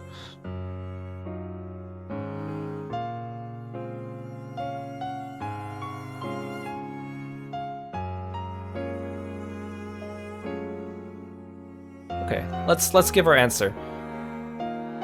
The answer in this case is actually D. 20. Emergency sounds like 99. If you add 20 to that, you get 119. That's the emergency number for ambulances in Japan. And if you subtract 20 from 130, you get 110. That's the emergency number for calling the police. Splendid, that is correct. I knew you were a quick thinker, Ange-san. Oh, well done, Ange. What a wise granddaughter I have. Congratulations, this medal belongs to you.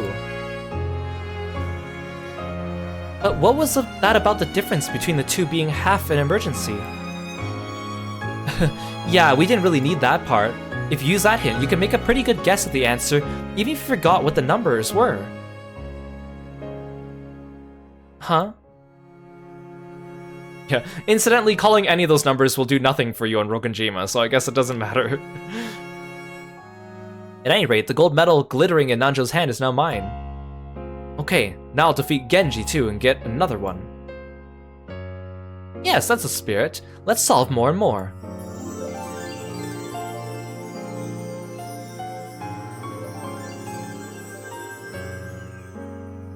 Your turn, Genji-san. My friend here doesn't speak much, but his knowledge is quite extensive. Even I cannot wait to see what sort of puzzle he whips up. Now then, Ange-sama, prepare yourself. The puzzle starts now. I've never heard anyone say prepare yourself like that when giving a quiz. I started to get so tense my stomach began to hurt. You'll be okay. Hang in there. Aneva gripped my hand firmly and my stomachache got a little better. Ange-sama, have you learned division? Yeah, I learned it in cram school. Incredible, a 6-year-old who knows division? Then there should be no problems. Here it comes. This is bad. I did learn division, but I'm not very good at it. We have lit a candle 5 centimeters in length. Every hour, half the candle's remaining length is burned away. Then, when its length is 1 centimeter or less, the flame will disappear. 3 hours later, the flame had disappeared, but what was the length of the candle at the time?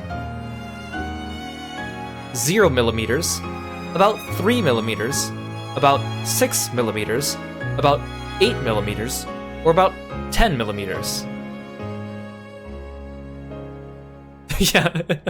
And then Genji just stabs her and says, "What's the square root of 8,742? That's my riddle." This is an interesting one. I like this one, actually.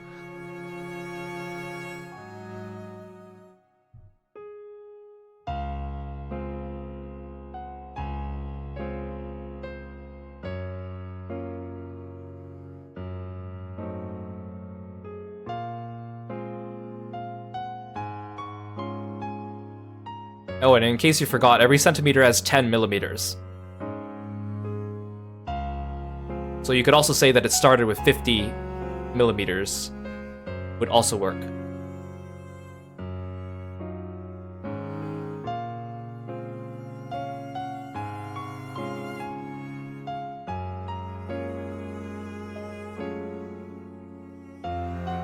Let's ask Aunt Ava.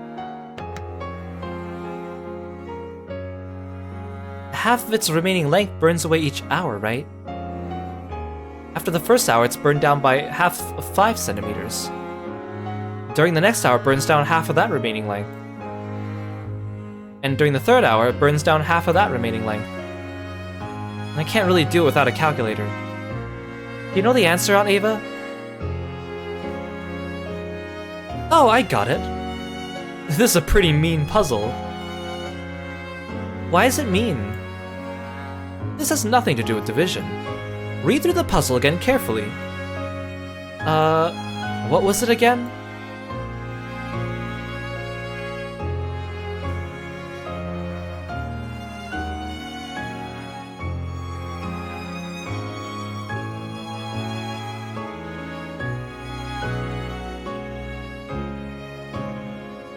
Good, good. I see your thinkers are thinking.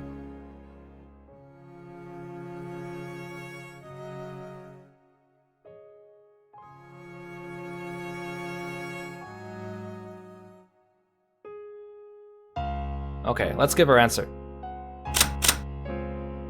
About 10 millimeters. After 1 hour, the 5 centimeters become 2.5 centimeters, and in the next hour that becomes 1.25 centimeters, and in the next hour it becomes 0.625 centimeters. Ange-chan, you don't need to use math. Make sure you remember the problem clearly. How long is the candle when it burns out? Ah! That was a close one. The candle goes out when it's 1 centimeter long, so the rest doesn't matter. The flame on this candle dies when this candle is 1 centimeter in length.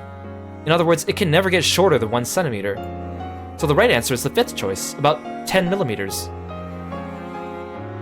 That's right. You are correct. Oh, splendidly done, Ange. How clever of you not to be misled. I didn't even need division. I almost got tricked. You were pretty mean there, Genji-san. You even asked her if she could do division. That was a trap, right? Correct. My humble apologies. After all, Genji-san is the sort who can trick you without changing his expression in the slightest. Congratulations, Ange-sama. This medal is proof you have correctly solved my puzzle. Thanks! I got another medal, Aunt Ava! Nice going! I'll get lots more. I'll get a ton, and then Grandfather will give me a great prize. Indeed. Give it all you've got, my granddaughter. Genji needs healing after being bested by Ange. Good luck, Ange-san. I'm rooting for you. There must be others waiting for you. Perhaps you ought to search for the next challenge. Okay, thank you. I'll try even harder now. We dashed away. There are still many people waiting to give me puzzles. I have tons of chances to get medals. Okay. Who should I challenge next?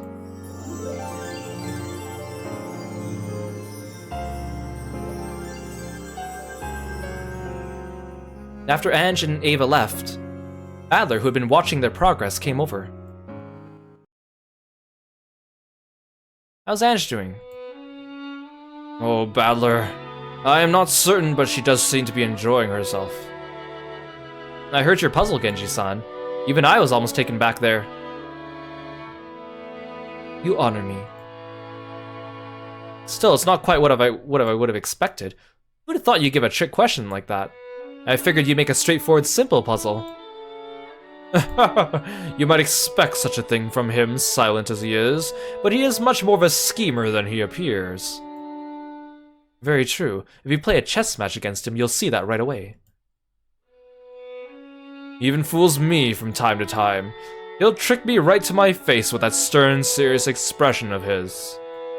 He has always been like that, and yet despite the numerous occasions on which he has fooled me in the past, I keep on getting tricked. Come to think of it, what sort of relationship do you and Genji-san have? For just an instant, Kinzo glanced at Genji's face. Apparently he didn't plan on touching the subject if Genji had any objections. However, Genji spoke as though there was no problem hiding it any longer. I knew the master once, in Taiwan. Knew me, he says. We were partners in crime, you might say. The two of us were both prodigal sons of rich families. A pair of ruffians who caused their parents nothing but trouble. Genji-san? A prodigal son? That's a surprise. So Genji-san also moved to Taiwan, where he met grandfather. No. I am a native of Taiwan. Genji-san was born in Taiwan. Well, since Taiwan was under Japanese rule before the war, he is still Japanese, of course. He was a man who hated losing. When we first met, we fought all the time. Once we hit it off, we became the best of friends. There was a lot of disorder and conflict after the war. The master is the one who saved me during that chaotic period. If I spent the rest of my life trying to repay that debt, it would not be enough to pay it back in full.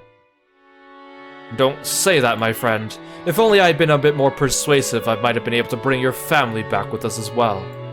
Because I was so inadequate, I was unable to save anyone but you. I don't know much about the details of Taiwan's history, but apparently there was still a lot of chaos there even after the war ended, and Japan pulled out. Kinzo, predicting this chaos before it happened, worked out a way for Genji and his family to escape. However, Genji's family possessed great wealth in Taiwan. They were unable to abandon it, and they decided to remain there. This wealth had been built up thanks to their close relationship with the Japanese-run government of Taiwan. The new regime after the war wasn't likely to welcome them with open arms. Much mayhem and confusion followed, and Genji was the only one who escaped harm. I don't know what happened to make this man, whom Kinzo just called a troublesome prodigal son, change so drastically to become the person he is today. It was a story of friendship between the two of them, and there could hardly be any point in an unrelated person sifting through history books to interpret it however they pleased. They had been good friends since long ago, and they owed each other their lives. Though the troubled times tossed them about, their friendship held firm for decades. Genji's role is now that of a butler, but when they're alone in the study, they sometimes share a drink and think back on the days of their youth. And they're still that way today. Leaving Kinzo and Genji to reminisce, Badler walked off on his own. Finally, in episode 8, we get the Genji lore. There's a little bits of lore that we're still gonna get in this episode. And I think they waited this long because they deemed it not really important to the actual mystery of the game. But it's still good to see. It would be rude to ask for any more detail, and you didn't need to know. Kinzo and Genji have been friends since long, long ago. That was something he already knew.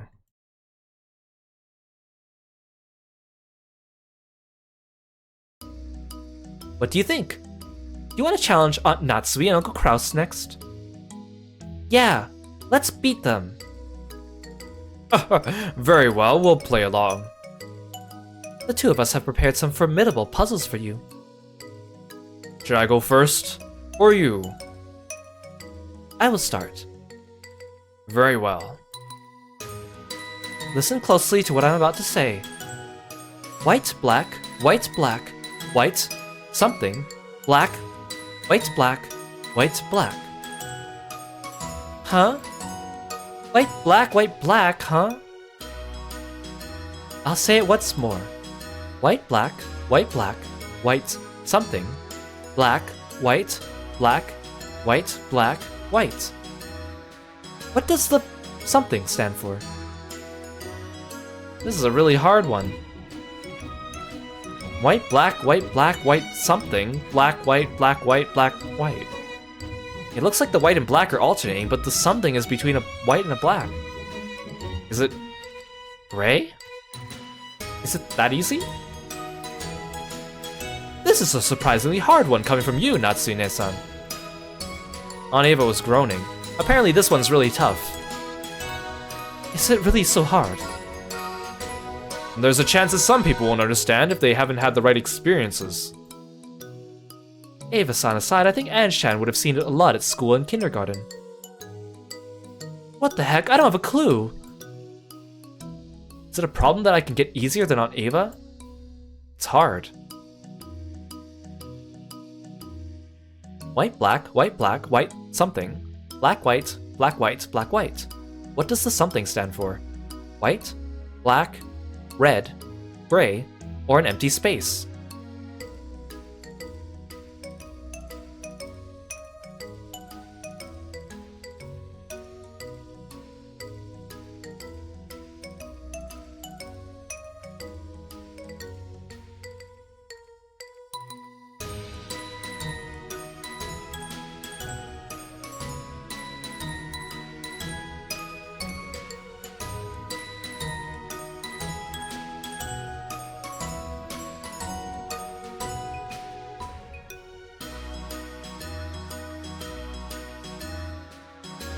Yeah, this one's a toughie.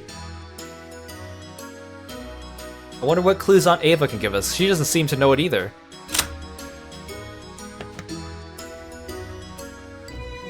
The hint for this one is probably what Natsune-san said about something you might see in a school or kindergarten. Do you know what it is, Anne-chan? No, I'm stuck. See, even Anne-chan says she's stuck.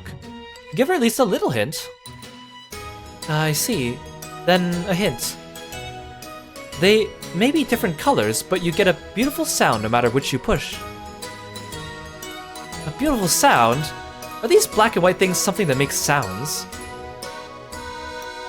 Black and white things that make a sound when you push them.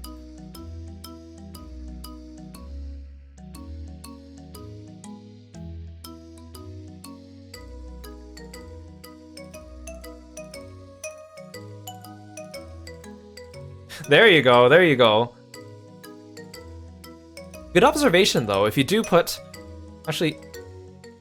Yeah, if you put black in the blank, then it does become a palindrome.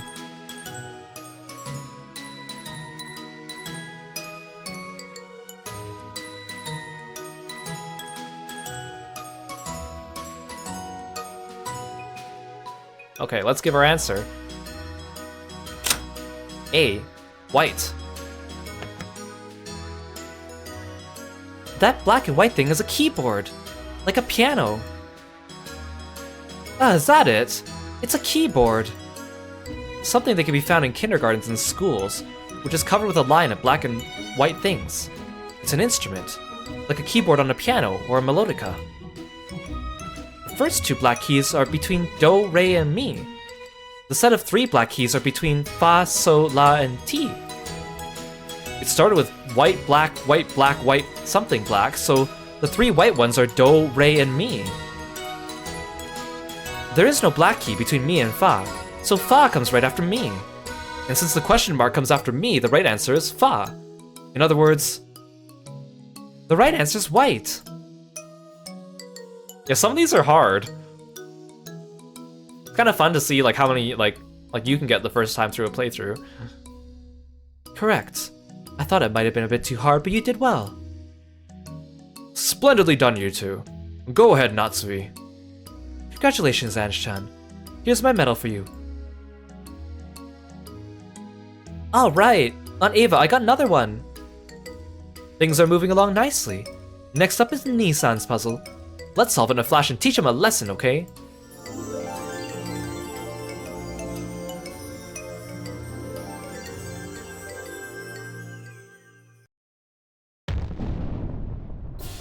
How interesting. Looks like it's time you were taught a lesson. Stop it on Ava, don't make him mad. You'll make the puzzle harder. If there's anyone you have to blame, it's Ava. Now take this brain twister. Here's a puzzle about the tenants of a skyscraper I've invested in. The music change is so good.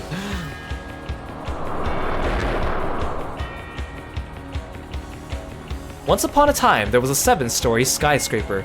The following companies were located on the following floors. Okamura Securities Company Limited was located on the 7th floor. Iwamura Reality Co. was located on the 6th floor, or Realty Co. Tamura Transport Company Limited was located on the 5th floor. Now then, Murakoshi Publishing Company Limited was located on the somethingth floor. What goes in the blank? 1, 2, 3, or 4? This was an interesting one. And of course the music just makes it more intense.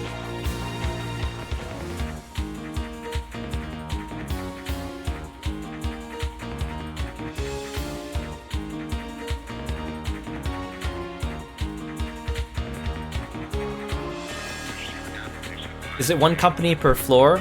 Well, if you look at the answers they give us, we can't even answer 7, 6, and 5 anyways.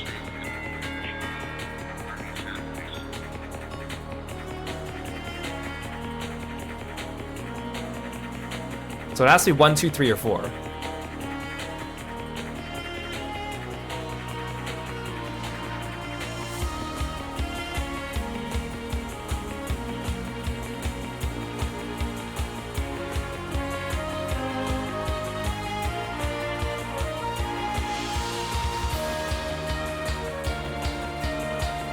Let's ask for a hint. I don't know anything about the skyscraper, so there's no way I could know. I know what's in floors 5 and above, so the answer must be somewhere between floor 1 and floor 4. There's no doubt about that. Ha ha ha. Do you give up? I won't give up. So you're saying that Murakoshi Publishing Company Limited is on this floor X? Not floor X. The somethingth floor. It's the same either way, isn't it? Ah. Aneva suddenly stumbled on something. Then she started counting on her fingers, starting from the first floor. I've got it, Anshan! Try saying them aloud, starting from the first floor. There's only one that fits. Huh? What do you mean? Yeah, they pretty much gave us the answer there. Another riddle that works a little bit better when written than spoken aloud, I'm sure. 4th floor, please. The 4th floor. Well done, you got it. From floor 1 to floor 4, there's only one floor that ends in TH. The 4th floor. Yeah, the 4th floor fits, but the others are the 1st, 2nd, and 3rd floors. Yeah, you would have been stuck all day thinking for a pattern. Good job, chat, good job. Nicely done. Even I didn't figure that out until I had the answer given to me. Get wrecked, Kraus. Apparently Uncle Kraus once had this puzzle shown to him and he wasn't able to answer it right. He looked a bit downcast to see a kid like me solve it. For some reason, he looked even more mortified to see that Ava solved it. How strange. Hey, Tomo, thank you so much for coming by. Oh, and thank you so much for the 5 gift subs. That's awesome. Thank you, thank you. You're always so supportive. I'm always very happy to see you come by the stream. You guys, if you are in the stream and you just got a gift sub from Tomo, please make sure to give a thank you. Thank you, Tomo. You're the best. Kraus is super gullible. He may have been given the wrong answer. I mean, that also sounds very plausible, doesn't it? Come now, let's see that medal. This medal is a mark of Anshan's intelligence. I mustn't let you have it, Ava.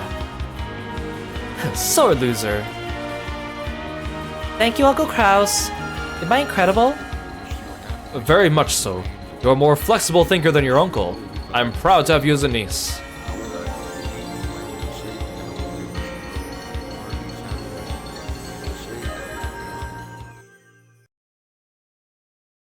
That's all for our puzzles. I do hope you enjoyed them. I did. Thank you, Aunt Natsui and Uncle Kraus. I hope you can enjoy all the tricky questions without worrying about your medal count too much. We all hope this becomes a wonderful night just for you. We really are enjoying ourselves. Yeah, we're having a lot of fun. Kraus and Natsui smiled at them as they dashed away. Oh, it's you, Natsui. How'd your puzzles go? We did the best we could. I'm not sure how much they enjoyed them. On the other side of the room, Ange and Ava were counting the medals they had gathered so far. Ange and Ava. It was such an unexpected pairing, but they looked like they were having a great time. A future parent and child, unrelated by blood. Watching them like this, they look just like a normal parent and child. Yes, they do. Bonds between people are nurtured by the heart. Ties of blood do not bond as strongly. After saying this, Natsui bit back her own words and stared at the floor. What's wrong? I was just surprised I would dare to say such words. You don't need to worry about me. Because I rejected you, you met a painful fate in so many worlds. All of that is my responsibility. I understand how you felt.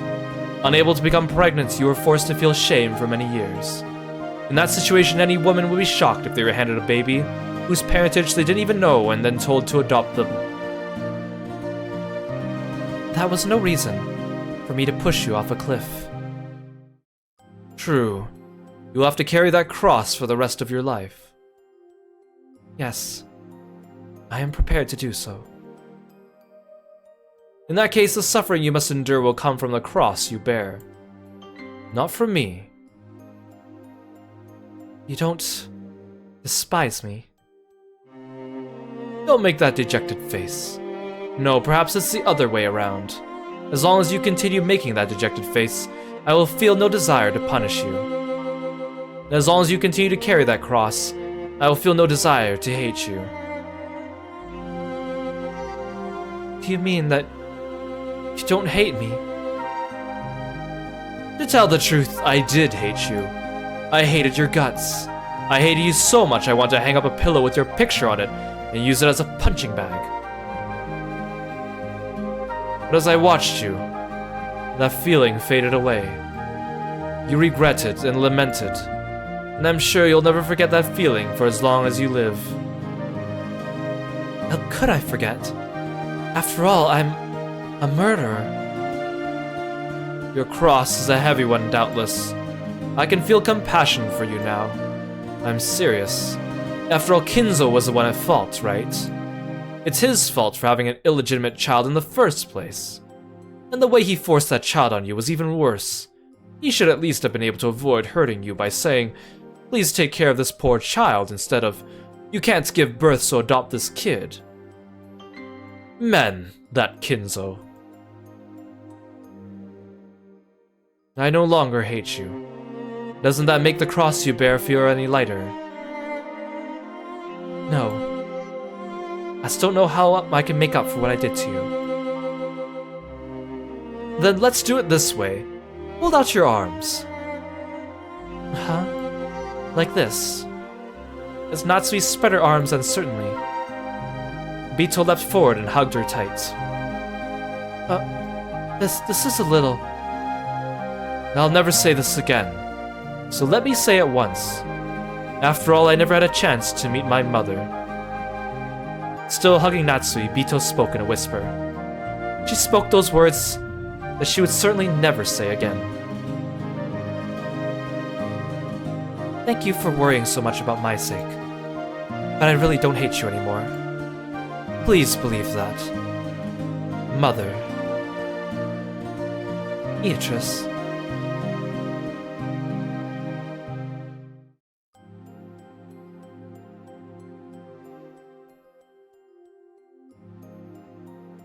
Oh, we're getting so much like closure between all the characters here. In these little side conversations. Who should we get a puzzle from next? What about those two?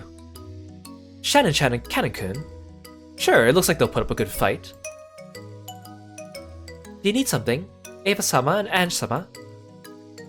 Don't be stupid, Ne-san. They're asking us for puzzles. My apologies. Shannon was as absent-minded as ever. However, Kanen looked extremely calm and would probably have a well-polished puzzle ready.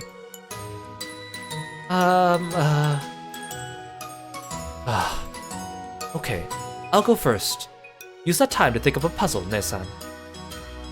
Okay, sorry. So, I'm buying time for Ne-san to think of a puzzle. I'll have to make a tricky one enough to keep you stumped for a while.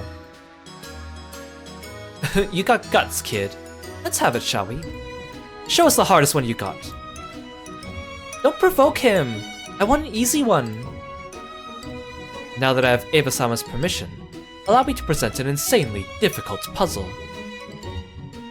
Leave this to me. I'll solve it. A scholarly king once decided to give out prizes to learned people of his land.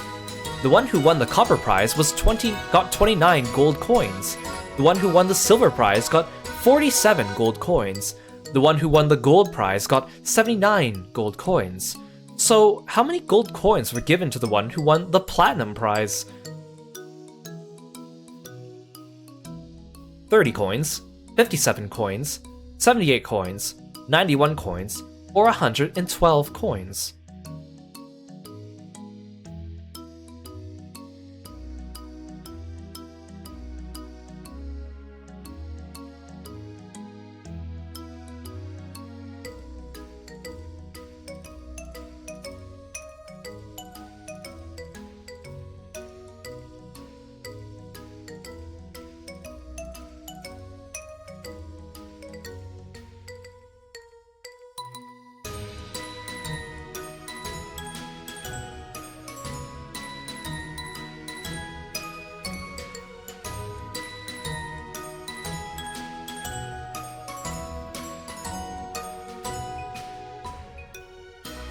I like this puzzle, but there's no way Ange would be able to get it.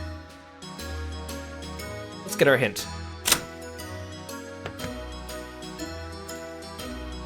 The number of coins are really different and kind of weird. Wait a second, Kanen-kun, what are you thinking? There's no way she'll be able to get this one, right? This is just to buy time until Ne-san can think of a question, so forgive me. Thank you. I've thought of a question. Understood. Now then, Eva-sama and Ange-sama, I'll give you a hint. Copper is 29, silver is 47, and gold is 79. That's the hint. That's just what you said in the question. That's not a hint. Copper's 29, silver's 47. Oh, so that's it. Huh? You got it? I get it too. Platinum's better than gold, so the prize must be more than 79 gold coins. That's wrong. With these rules, the platinum prize is probably worth less than the gold prize. Isn't that right? It is as you say. It seems you've already found the answer. This puzzle's impossible for Anshan. You need to have gone to middle school at the very least. I'll answer. Is that alright, Anshan? Sure. I'll leave it to you.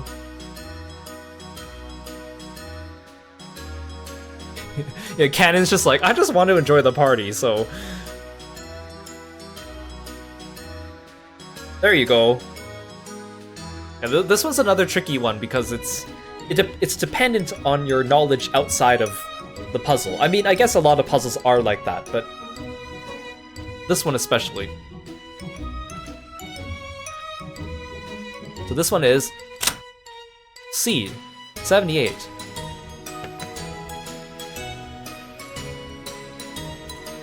Correct. Awesome, Aunt Ava. But why? Why is it 78 coins? If platinum's better than gold, then why does gold get more coins? Cannon looks so deflated.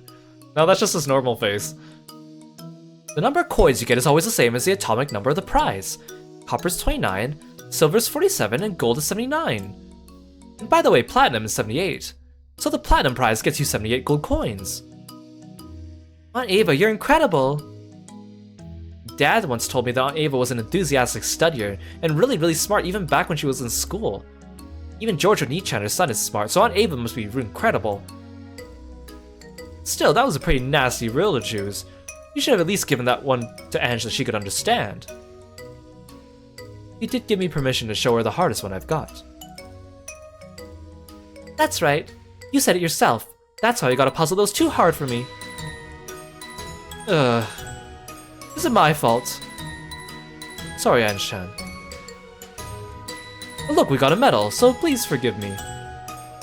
We got another medal. Just how many have we gotten so far? We still have a lot left to get. Next up is Shannon.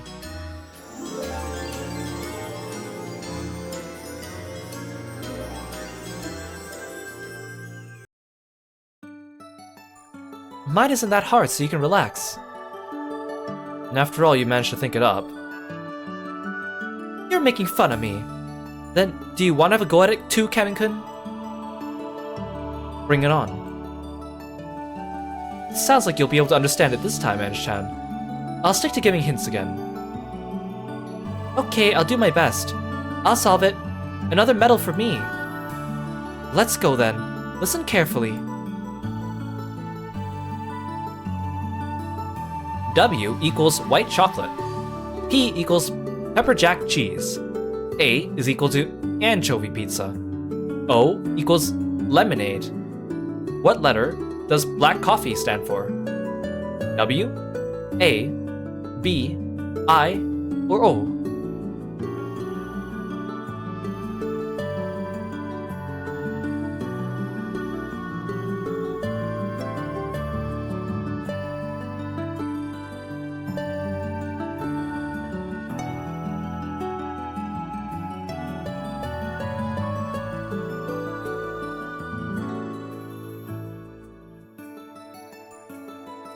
Yeah, the music's very nice and calming, just like Shannon. This puzzle's a weird one. It's kind of like Hideyoshi's. Not quite.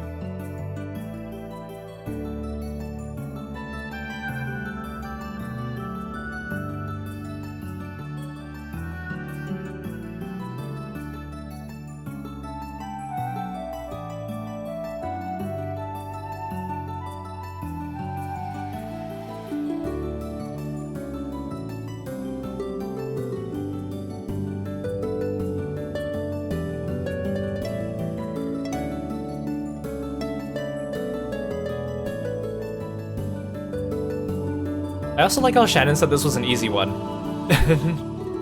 I mean, I guess it's easier than Cannon's for a kid like Ange. On Ava. I don't get it. What do the letters mean? Hey Lace, welcome to the stream. Thanks for coming by. Good to see you. Hope you had a good stream earlier. Could it be the first letter of each word? Oh, thank you for the sleeveless redeem as well. Thank you, thank you. And guys, don't forget to check out Lace when you get a chance. Or you're finishing main story quests on Genshin, so it's up to date. Oh, good for you. I saw you having fun earlier with Mario Kart. Lace plays a lot of good like mystery games and RPG games, just like we do. And he plays FF14, so you should make sure you check him out. White chocolate starts with W, pepper jack starts with P, and anchovy starts with A. But then, how do you explain lemonade being O? Do you get it? If it's about letters, spelling out big words like that is hard. You don't need to know how to spell any hard words. If you and Ava-sama work together, I know you'll be able to solve it.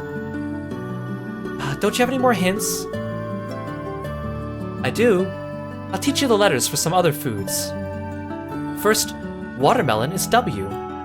For P, how about picante potatoes? Albacore tuna is an A.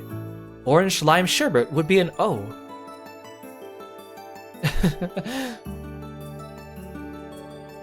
It really does sound like the first letter is the key. But then how do you explain lemonade being O? I love W foods. Cookies and cake are W, right? That's right. So it isn't the first letter after all. What's going on? Is the W group about desserts? But watermelon isn't a dessert. P is picante potatoes and pepper jack cheese. A is anchovy pizza and albacore tuna. O is lemonade and orange lime sherbet. Just what are these groups? I sorta get it, but I sorta don't. It's a little annoying. One last hint. I'm sure your parents don't let you drink coffee, but do you know how it's supposed to taste? I had a little once. I thought it was gonna be sweet, so I really was surprised. I'll never drink it again. I've got it. Ange-chan, thank you. Thanks to you, I probably figured it out. How's Umineko going? We figured everything out? Sort of. We're wrapping things up and we're also doing the little puzzle section. I believe in the manga, the puzzle section uses different riddles. I don't know, I don't think they go through all of them though.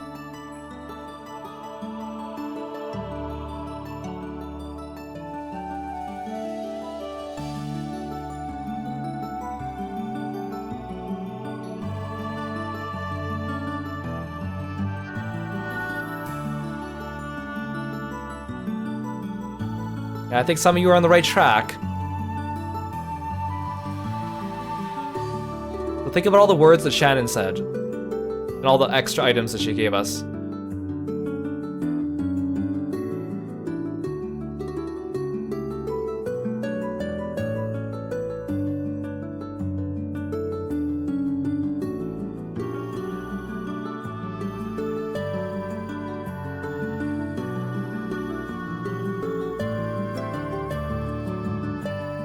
Okay. Let's do it. Black coffee is... The answer's D. I.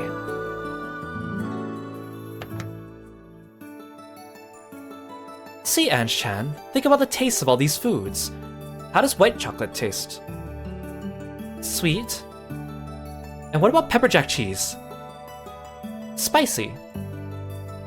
Then how about anchovy pizza and lemonade? I see, so that's what it is. Anchovies are salty, lemonade is sour. So what is it? Do the letters match the tastes? That's right. The second letter of sweet is W.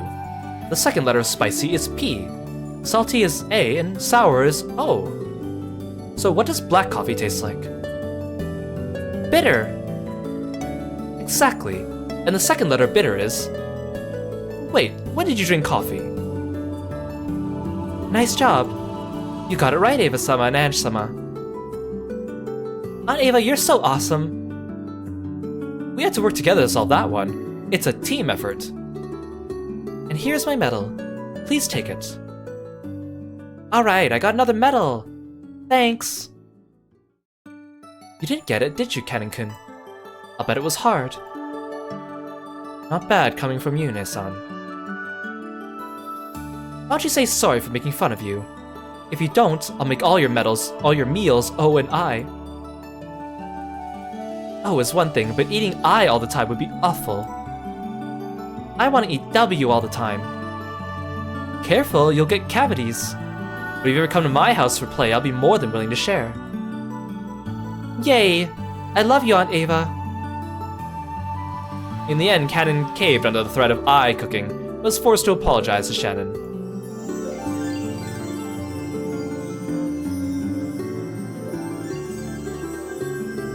That's all for our puzzles. Did you enjoy them? Yeah, thanks. It seems the others still have some brain twisters waiting for you. Please be careful. Good point. Everyone left looks like there'll be a challenge. But we'll win. We can do it if we work together. That's right. Let's combine our wits and move on. Goodbye, and good luck.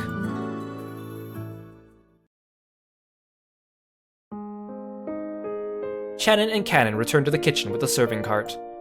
The dining hall was filled with such exciting and fun atmosphere, but out here in the corridor, one was reminded of the fierce winds and the rain. But they were satisfied with this. The whole point of this noisy farewell party was to forget the loneliness of the rain for just a little bit. So we reached the end of this long game. I feel relieved. Finally, we won't have to be toys for anyone else. I like to be quietly forgotten, to get covered with dust and vanish. You're wrong. We aren't going to vanish like that. In the world locked inside the cat box, our future will continue, unknown to anyone. You're right. Sorry. That's a world that even we can't know about. So I forgot. Just what kind of future will we make for ourselves in the cat box world? I don't know. That's why it's called a cat box. Good point.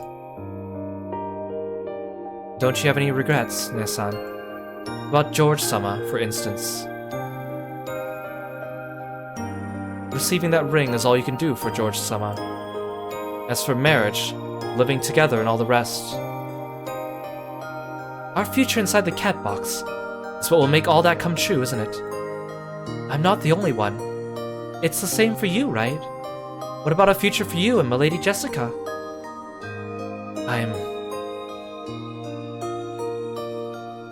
I could break off my engagement with George-sama, and then leave the island and disappear. That future is also possible for me. In that world, you wouldn't have to hesitate for my sake. You can enjoy your youth to the fullest with Milady.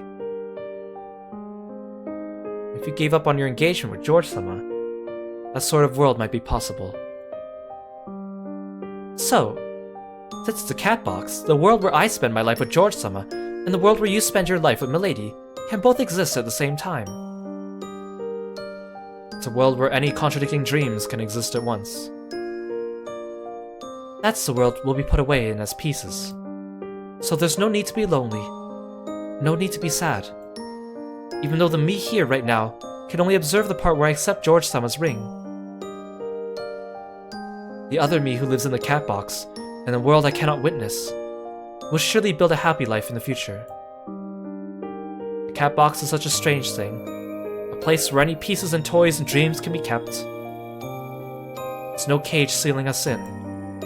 On the contrary, being inside the cat box means being free from everything in countless worlds. A world where we're free from everything, yet where all our wishes come true. However, the me in that world won't be the me here and now. That's a bit depressing. Hey, Kanen-kun. Yes?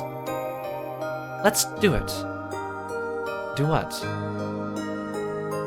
Let's have a duel. Are you sure? We both wish we'd settled this much sooner, and yet we've put it off until the last moment, just before the game is going to end.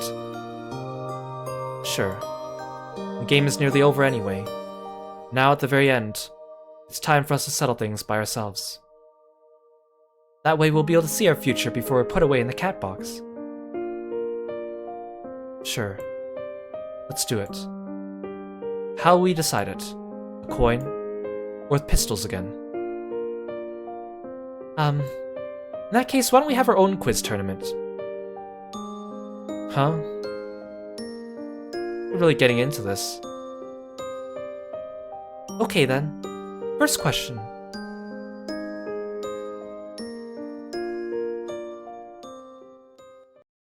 Hey Relix, welcome to the stream. Thanks for stopping by. Yeah, I want a clean fight.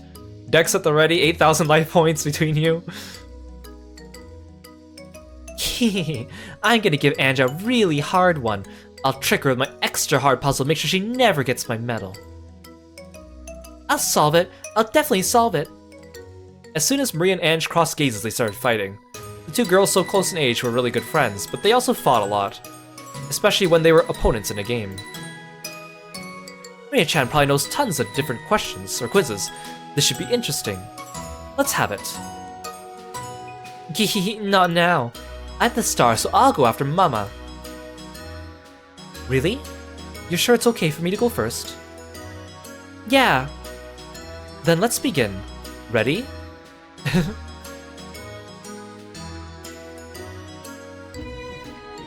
Rokenjima is about to explode. There's only 1 hour left until the explosion. Rosa can make it to the stack of ingots in the underground VIP room in 3 minutes. However, the ingots are heavy, so she can only carry out one at a time. Furthermore, it takes her 5 minutes to carry it to the surface. She starts at the surface and goes back and forth between the surface and the underground VIP room. So how many ingots can Rosa carry out of the VIP room? 4 ingots, 5 ingots, 6 ingots, 7 ingots, or 8 ingots?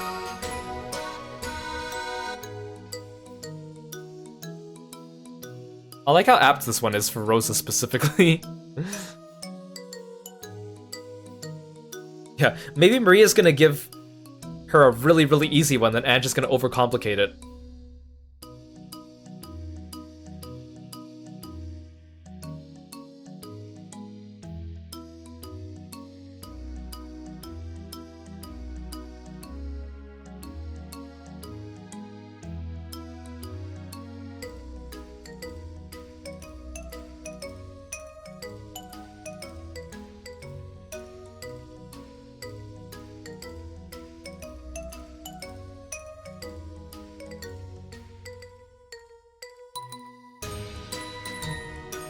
Okay, let's see what Aneva thinks about this one.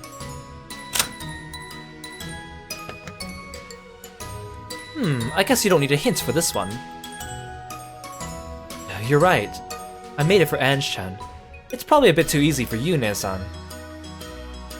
An hour is 60 minutes and it takes 8 minutes for each round trip. Good luck. I know you can solve it. I won't give you a hint this time.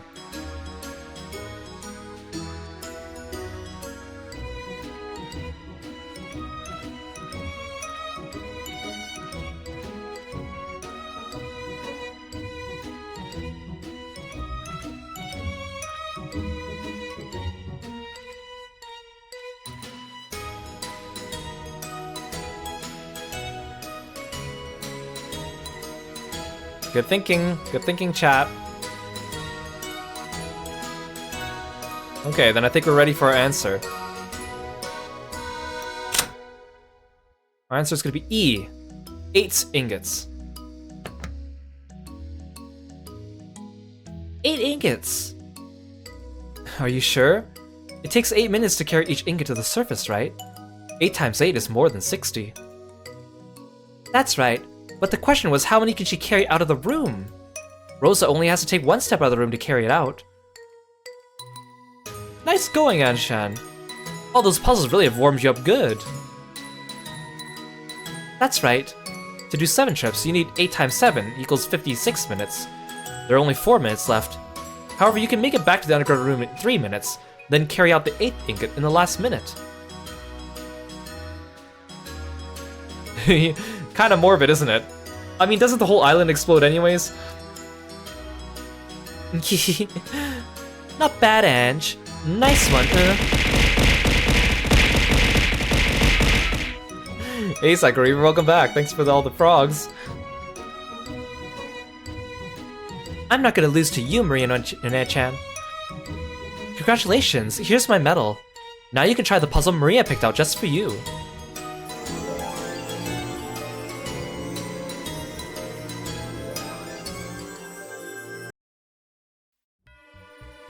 So it's finally my turn. You took so long on Mama's easy puzzle, I got a little worried. There's no way you'll ever solve this one. I've got Aunt Ava with me and we'll solve it together. Impossible. Impossible, impossible. Even Aunt Ava can't solve this one. Wolves and sheep puzzles are incredibly hard. From her handbag, Maria pulled out a wolves and sheep puzzle book that was worn out, well used, and had a majestic feel to it, like a grimoire. You know what wolves and sheep puzzle is, right? I know. You show me those all the time. They're puzzles about using a boat to take everyone from one shore of a river to another. They usually have a few bizarre rules. When there's wolves and sheep, you can't let the number of wolves on either shore get bigger than the number of sheep, right? Yeah, that's right. Send a boat back and forth, moving everyone to the other side, while making sure there are never more wolves than sheep. But the ones with just wolves and sheep are the simplest, easiest, plainest, beginner's basic practice puzzles. When you get to the higher levels, you have many other things than wolves and sheep. It's pretty clever. Should we write this one down on a piece of paper? Good idea, that'll definitely make it easier to sort out your thoughts. Sounds like this puzzle will be a handful.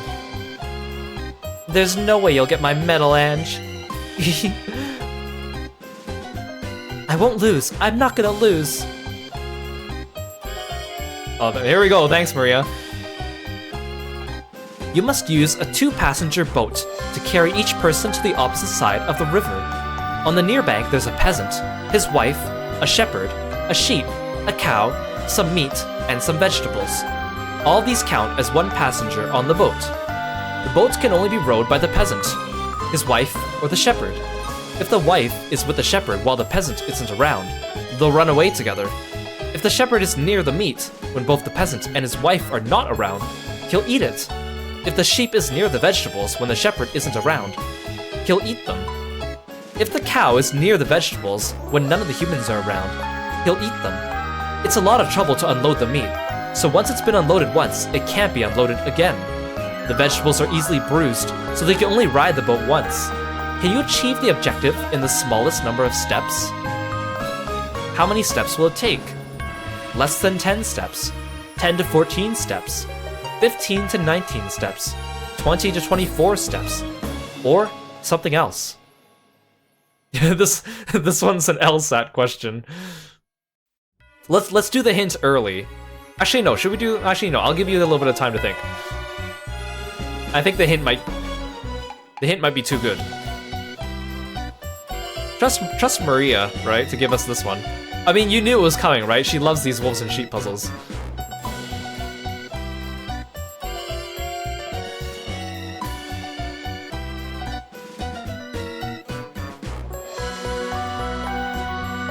Also, I love the music that's playing.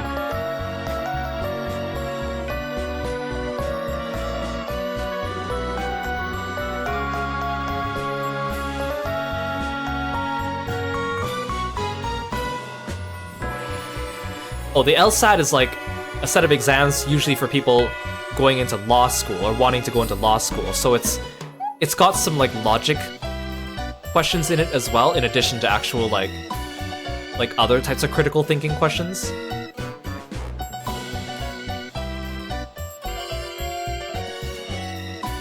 It's also the counterpart to the MCAT, which is for medical school.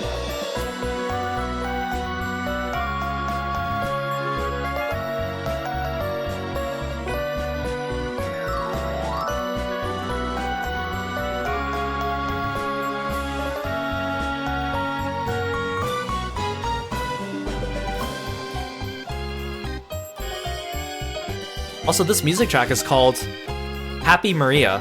There's a vocal version of it as well, where Maria and Beatrice are singing. They also use it on the select screen for the fighting game.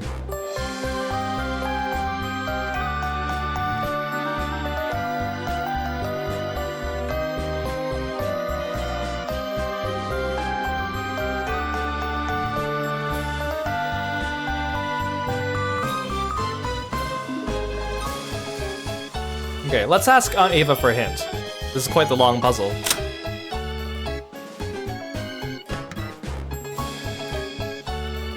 Wait a second. Never heard of a puzzle with such complicated rules. Did you only know about the ones with wolves and sheep? It's got lots of complicated puzzles you got to deal with in different ways. See? You don't get it either, right, Ange? Please give me a hint. You have to organize your thoughts carefully. Only the 3 humans can row the boat. Then you have to memorize all the things to look out for. When the peasant is away, you can't leave his wife with the shepherd. When both the peasant and his wife are away, you can't leave the shepherd with the meat. When the shepherd is away, you can't leave the sheep with the veggies. You also need someone to watch the cow, but any of the humans can do that. Still, I guess the meat is the real key to the whole thing. Ah, I see. You can't put it on the boat again once you take it off, but that doesn't mean you can only take it across once. That's right. The veggies really can make only one trip, so once you send them across, you can't get them back. But as long as you don't take the meat off the boat, you can take it back and forth as much as you want. It's so complicated. Even after thinking about it, I don't get it at all. We'll have to write it down and sort out our ideas. Do you want a pen and paper too, Adshan? Impossible, impossible, you'll never solve it. If only you just give up. Thinking is a waste of time for the incompetent. Can this really be solved? Don't tell me there's actually some contradiction that makes it unsolvable. Who knows?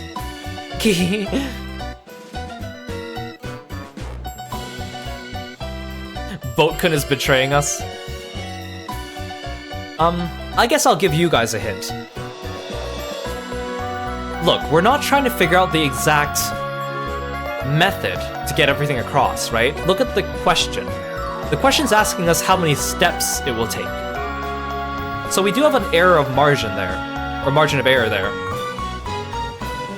Also, I think you guys have noticed a lot of the puzzles we've been getting today have been word puzzles, or like trick questions. Yeah, you can ignore the fact that the word smallest has only one L. I think that's just a typo. It's not the same as Kumasawa's question where the dessert and desert were on purpose.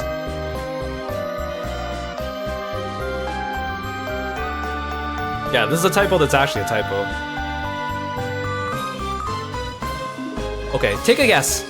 Take a guess. Which one do you think it is? Which one do you think it is? I'll give you the answer in a second, but just pick one and see.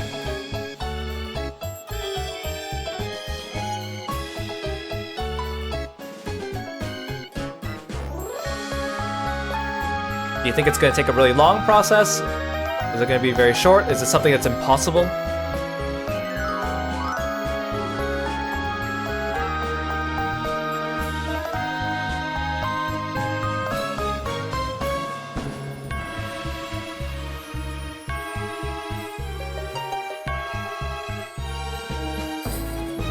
Okay, here we go. The answer is A. Less than 10 steps.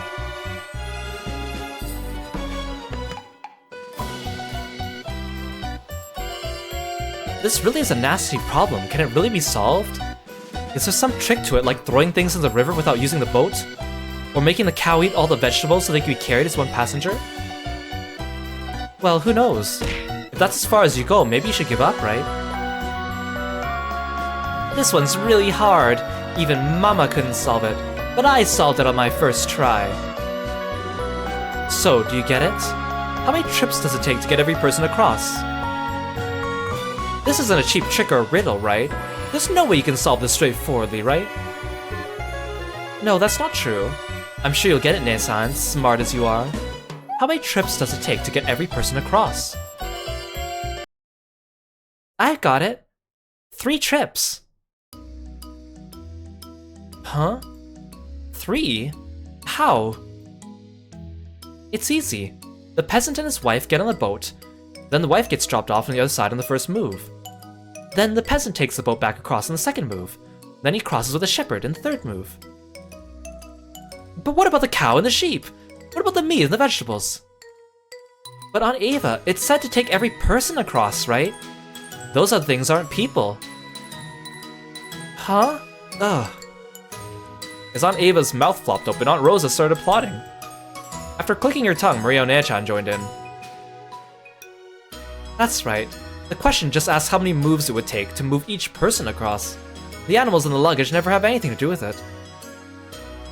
They only got it because he kept saying, every person, over and over again, Mama. Aunt Rosa probably said it so much as a hint. Oh, here, thank you so much for the stretch. Don't forget the stretch, guys. Thank you, thank you. You were frantically trying to map this out. You hate this.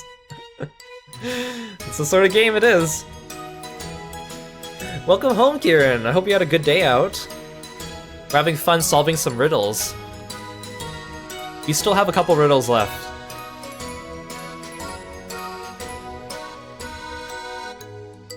Without that, even I wouldn't have figured it out. Come on, I was totally taken in. That was a mean question. Go on, Maria. Give Anshan her medal. Whining like an unhappy dog, she reluctantly handed the medal over. I grabbed it and started jumping around like a happy dog. As Maria Nanchan smiled at me from behind, her face was bright just like a big sister's.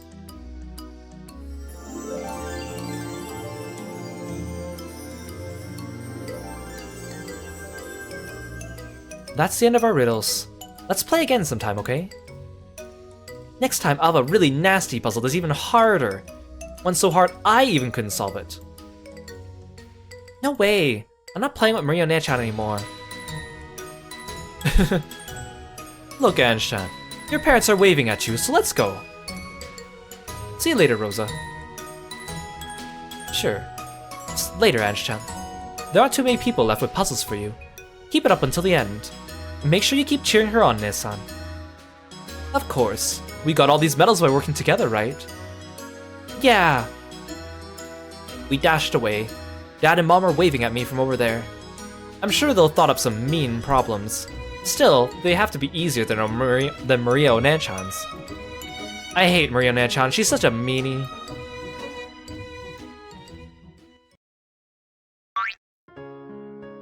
Oh, you bullied her too much with that puzzle. Well, I want to play with Ange a lot. If it was an easy one, she'd solve it right away, right? You really love Ange, don't you? I hate her. She made fun of you and called you a stuffed animal. Maria pouted as she said this, but her expression didn't match her words at all. I hope Ange finds happiness. I'm sure she will. After all, look at all the people here wishing her happiness. And now Badler's the game master, and he set up this final game just for Ange. After all, there's no way she won't be happy. Still, even though anyone can make happiness appear, you can only ever grasp it for yourself. That's right. That kid is really bad at finding fragments of happiness. Even though we tried to teach her how, she's been covering her ears for 12 full years. This game might be much harder for Ange than Badler thinks. I'm sure Ange will find happiness. Yeah, if she really does enjoy herself at this party, that itself might be the greatest lesson we can teach her now. Ange is the girl who doesn't believe, and says that everything is a trick, no matter what magic is shown her. 12 years in the future, that girl will become the last person to inherit Beatrice's name. At one point in time, that kid understood my white magic. Yeah, and she understood me too! She even summoned all the 7 sisters and understood magic itself. And yet she still can't use magic on herself. Let us believe, just as Badler did once in the past. Ito. It is easy to cast magic on others, and believing in other people's magic is not so difficult. The hardest thing is casting magic on yourself. Is that something Ange can do? She can. Even Badler managed to understand magic. And of course his little sister will be able to do the same. You're right.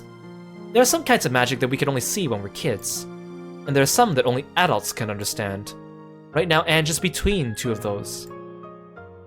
She's lost the magic of children, but she has yet to understand the magic of adults. It's the most painful period of one's life.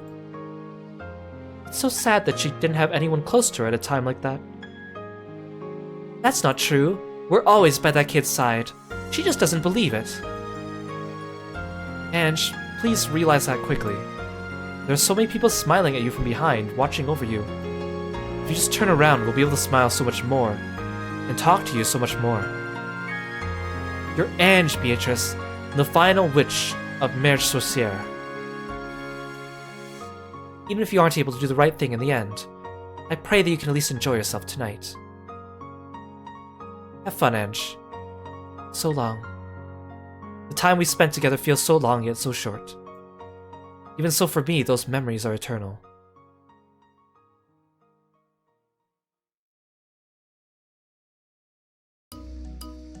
How's it going, Ange?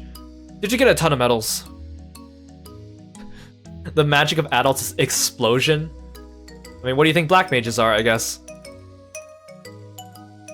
I wonder how many it is now. Me too. Let's count them later, okay? It seems you've been given quite a few puzzles already. Yeah. Once I get your puzzles, I think only the cousins are left. Is that so, huh? Alright. Time to take a shot at Mom and Dad's puzzles. I'll warn you though, they're gonna be hard. Everyone says the same thing, but we can just keep on solving them. Yeah, we'll get those medals together. That's the spirit. Okay, I guess I'll go first. There were 3 girls. Miyoko says, I'm the oldest. Satoko says, Rika isn't the oldest. Rika says, Miyoko's a liar. Nippa. Only the oldest of the 3 girls is speaking the truth. So, who is the oldest? Miyoko, Satoko, or Rika? The Nippa is just a verbal tick here. Miyoko, Satoko, and Rika are all Higurashi characters. So it's a reference to those characters.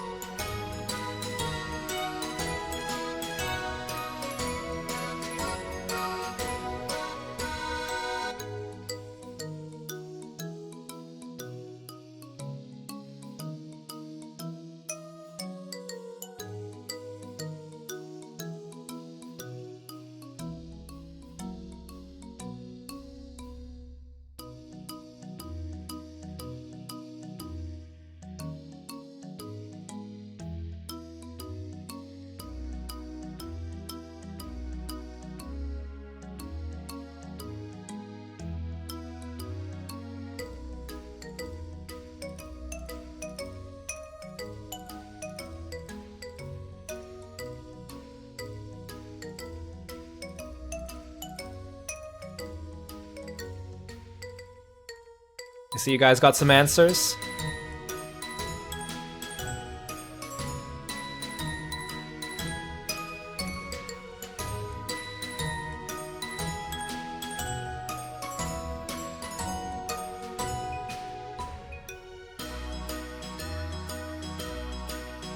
Okay, let's have a look at Ava's hint. Ah, it's a classic liar puzzle. Those are the ones I'm best at. Don't you mean lying is what you're best at? Ah! I didn't think Dad's ears could stretch that far. Only one of them is speaking the truth. And both the others are lying. So if you find an answer where 2 of them are telling the truth, it's wrong. I don't really get it. I want some more hints. That's all for my hint. If you want more, try talking to Aunt Ava. Aunt Ava! Rika's the key. Rika says that Miyoko's a liar. So if Miyoko's speaking the truth, then Rika's a liar. And if Miyoko's lying, then Rika is speaking the truth. In other words, since that pair contradicts each other, we know that one of them is lying, and one of them is telling the truth. That's Ava Ne-san for you. Exactly. In liar games like this one, when you see a pair that contradicts each other, you know that one of them must be telling the truth. Neither of them is Satoko, so she's already confirmed as a liar. Looks like the answer's already popped up.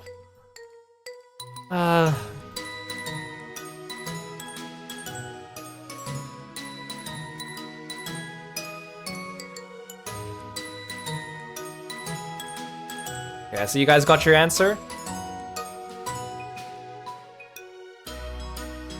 The answer is...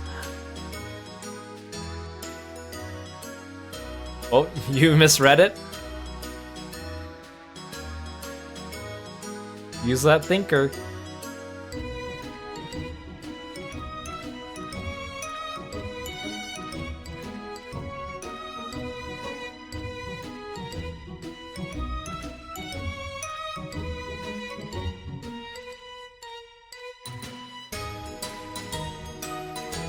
The answer is... C. It's Rika. Rika! That's right. Nice job, Ange-chan. Hard to imagine such a smart girl being related to that dolt of a father. Yeah, sorry for being a dolt. Nice going, Ange. Did you think of all the combinations? Yeah. If Miyoko's the oldest, then what Satoko says is true. Only the oldest person is supposed to tell the truth, so that doesn't make sense. That's right. Then what if Satoko is the oldest? If she is, then Rika would be telling the truth when she says Miyoko's a liar, which doesn't work. So Rika has to be the oldest. Good job. Here's my medal for you. Congrats. Thank you, Mom. This one's also an interesting nod because Rika is also the character that Burn Castell is based after, so her being the oldest makes sense because Burn Castell is like a 1,000-year-old witch. Rudolph is up next. I wonder what sort of puzzle he has for us. Well, I guess I'll do a liar puzzle too. Let's crank it up a notch this time. Okay, so I guess if you got the first one wrong, here's your redemption. Oh my gosh. Here, I'll hide myself since this one has a... I don't want to block the answers. This time, Miyoko, Satoko, and Rika are all wearing masks. None of them know who is who. We'll have them write on paper so no one can recognize the voices of the others. The girl on the right writes, "The girl in the middle is Miyoko." The girl in the middle writes, "The girl on the left is Miyoko." The girl on the left writes, "The girl on the right is Satoko." Of these three, Miyoko is speaking the truth. However, Satoko and Rika aren't necessarily lying. So who are the three girls from left to right?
See, some of you got some ideas, some of you got some answers. Good, good.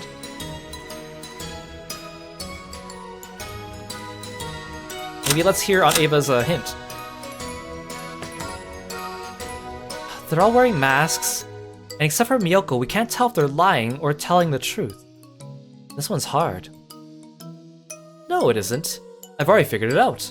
This is even easier than the one your mom gave a second ago. Yeah, way to make people feel bad, Ava. Why? You can't trust the two who aren't Miyoko, so you first need to figure out who Miyoko is. Miyoko doesn't lie, right? Yeah, Miyoko doesn't lie. So start off by figuring out who Miyoko is, then read through the puzzle again. I'm sure you'll see it at once. Just think about who Miyoko is. Okay, I got it. You really do whatever Ava Nea-san tells you. Yeah. Aunt Ava's nice and smart, and I like her. So I do what she tells me. Next time we try to feed Ange eggplant and bell peppers, we'll need to ask her to lend a hand.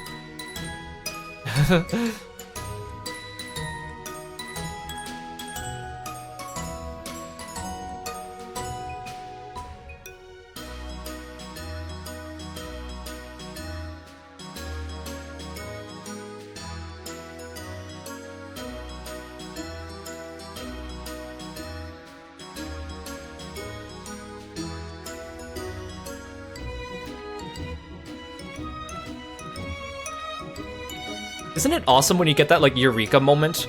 Like, when suddenly everything clicks together and you figure it out? It's such a good feeling. That's why I like puzzle games and, like, mystery games a lot.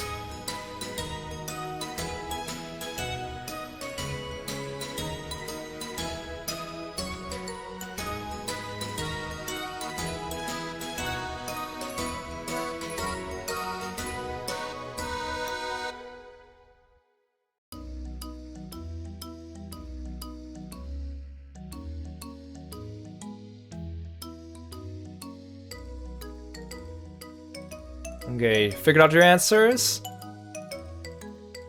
At least the advantage if you're watching this on YouTube is that you could pause it and think. But unfortunately, we can't do that with the stream.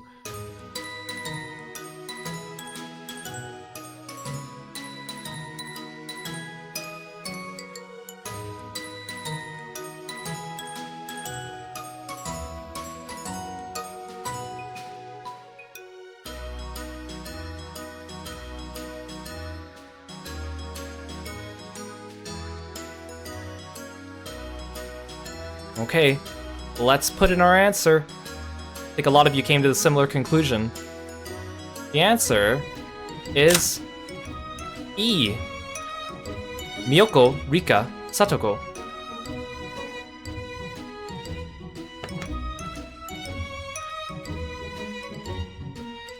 I know who Miyoko is. She's on the left. After all, the girls in the middle and on the right both say someone else is Miyoko.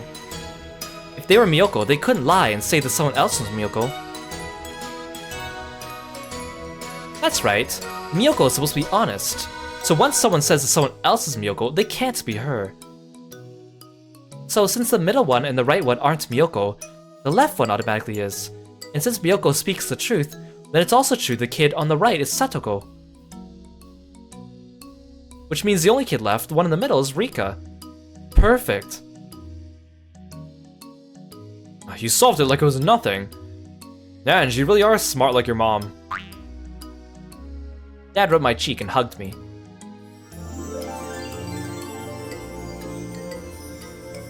It's easy to overcomplicate these types of questions as well. That's all for our puzzles. Listen up, Ange. Life will lead you through countless puzzles. Aunt Ava is here to help you now, so it's okay to rely on her. However, you have to solve the most problems in life by yourself. When that happens, you must remember the advice you've gotten from those who have helped you in the past. Okay, I get it. Ava-ne-san, take care of Ange. Yes, of course. Even though the cousins were the only ones who hadn't given us puzzles, Mom spoke as though I was leaving on a long, long trip. Weird. Now, the Ange-Ava dynamic is sweet but sad. Let's go, Ange-chan. The game will be over soon. I wonder what Grandpa will give us for getting all these medals. Me too. Still, we've already gotten many things that are far more wonderful than a prize. What do you mean? We've all had a lot of fun talking to you like this, Ange-chan. Huh? I don't get it. You're weird. I'm sorry. Let's go then. Now, all that's left are the cousins and Beatrice, I guess.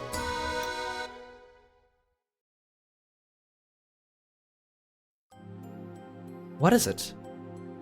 Why'd you tell me to come over here? Is it something to do with Ange? No, that's not it. Rudolph put a cigarette in his mouth and toyed with his lighter. Though he should have done this easily, he somehow managed to mess up several times.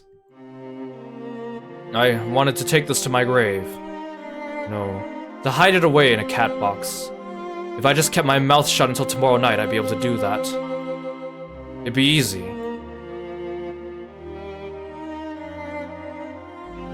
I might be killed tonight. That's what I want to talk about. If you recall, Rudolph says this during a few of the games at the beginning. He says this during Game 1, and then he says it during another one of the question art games. I can't remember which one.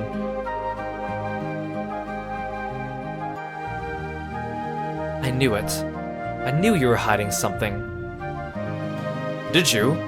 Guess I still need more practice. If it isn't about Ange, then who is it about? You aren't talking about Asumu-san, right? It's about Badler.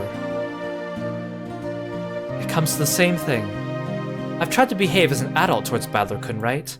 Even though he's Asumu-san's son, I've tried to treat him the same as Ange. I do think of him as a child in our family, so don't worry. He's not just a kid in our family. He's my kid and yours. I'm sorry, but you have to let me draw the line there. You don't get it. He's my kid, And yours. What? You didn't have a stillbirth.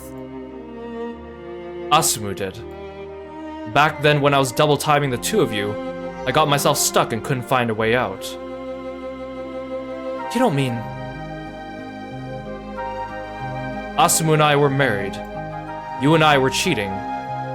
Then Asumu had a stillbirth, and you gave birth. My head was a mess with it all. The sin Rudolph committed when his mind was at its most chaotic was to switch the two babies. I was even better off financially back then. I was young, and I didn't give a damn about what lengths I went to. I threatened the hospital while slapping them with money, and switched your kid with Asumu's. If Kirie had a child, Rudolph would have to maintain two households. However, if Kirie had a stillbirth and the child who survived was Asumu's, that would settle everything. The stillbirth might even have given him a chance to break off his relationship with Kirie. It was a grave sin, one that simply couldn't be forgiven as an act of youthful enthusiasm and immaturity. That's why I should be apologizing to all three of you. I forced Asumu to raise a kid that wasn't hers. That woman wasn't anywhere near as generous and accepting as she looked. There's a chance she figured it out. However, she raised Badler, who loved her as a mother, with all the affection she had. And in Kirie and Badler's cases, he had to atone for an even greater sin. He stole every moment of everyday family life that they should have shared as mother and son. Until this very day, Kirie had believed that Badler was Asumu's child. Though she had acted kindly towards him on the surface, she had always kept a distance in her heart between herself and Asumu's son. Finally, Rudolph's conscience had been unable to bear seeing her like that. But Kirie sank into a crouch, unable to speak. Feel free to curse me. In fact, I couldn't complain if you killed me where I stand. That's how horrible my sin against you is. This is a secret I want to confess before the cat box closes over us. Badler-kun. I'm so sorry, Kirie. And to you, Badler.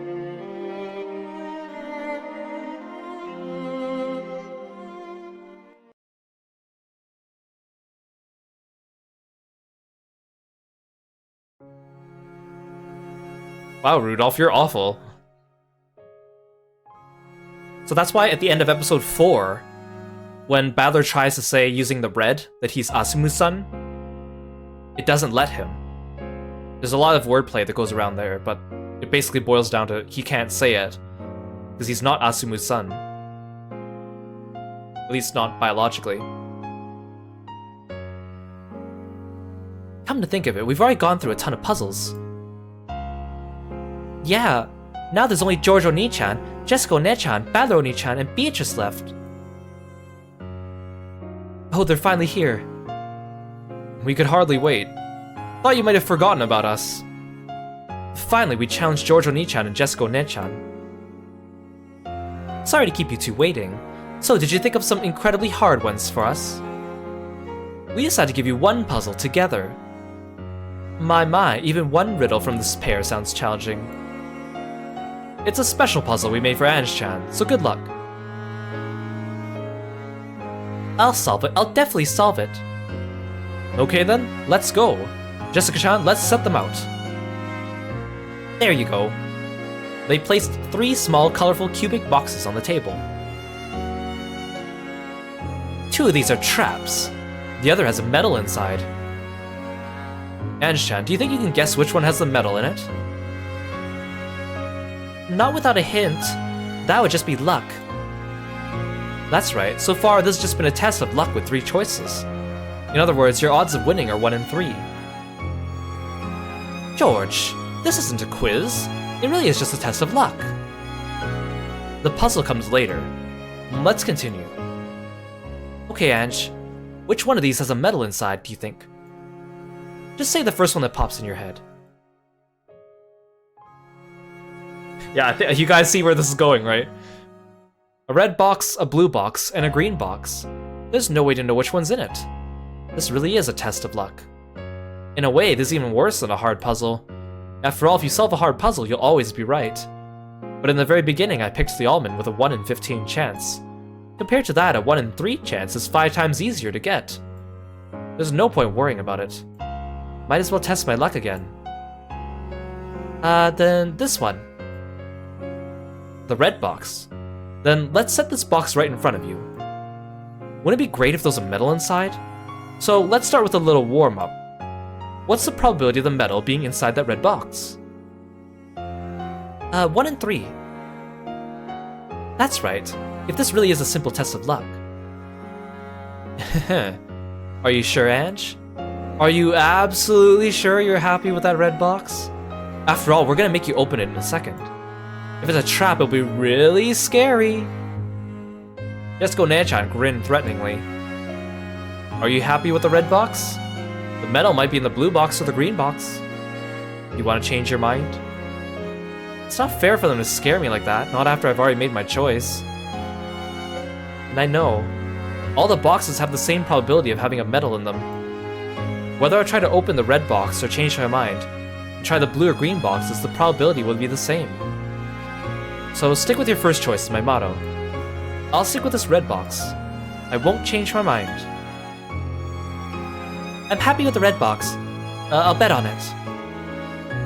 That's the spirit. But seriously, the traps are terrifying. Why don't we show you just how scary they are? Jessica Nanchan laughed creepily, then opened the green box. And then... Did they have to use the gunshot sound? I know they have limited sound effects, but... Pumpkin monsters and ribbon came flying out of the box. It scared me a little. No, that's a lie. It scared me a lot. If that came flying out of the box I opened right in my face, I might fall to my knees and start crying. Tanch, are you sure you want the red box? Something really scary might come flying out, okay? Are you sure you don't want to switch to the blue box? I'm not scared. I'll stick with the red box. You're going a bit overboard, Jessica-chan. So one of the boxes is gone now, and there's only 2 left. This is where the puzzle starts, Ange-chan. You mean which box is the medal in? We have the red box that's been sitting in front of you the whole time, and the blue box here in front of me. Which one has a higher probability of having a medal inside it? That's the puzzle.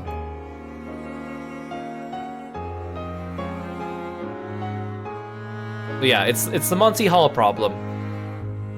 There are 3 boxes, a red one, a blue one, and a green one. One of those boxes has a medal inside, the other 2 have terrifying traps inside. I picked the red box. Then Jessica spoke, Are you sure you want that one? The trap boxes are really terrifying. I'll open one and show you. And she opened the green box, showing me it was a trap box. Only the red box and the blue box were left. Do you want me to open the red box, or do you want to switch? So which box has a higher probability of holding the medal? The red box, or the blue box?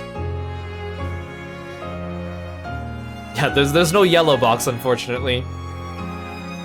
I remember the first time I heard the Monty Hall problem, it confused me, and it didn't make sense to me, but then, like, it took a few different ways I had to, like, wrap my head around it and, like re-explain it to myself a couple times until I finally really got it.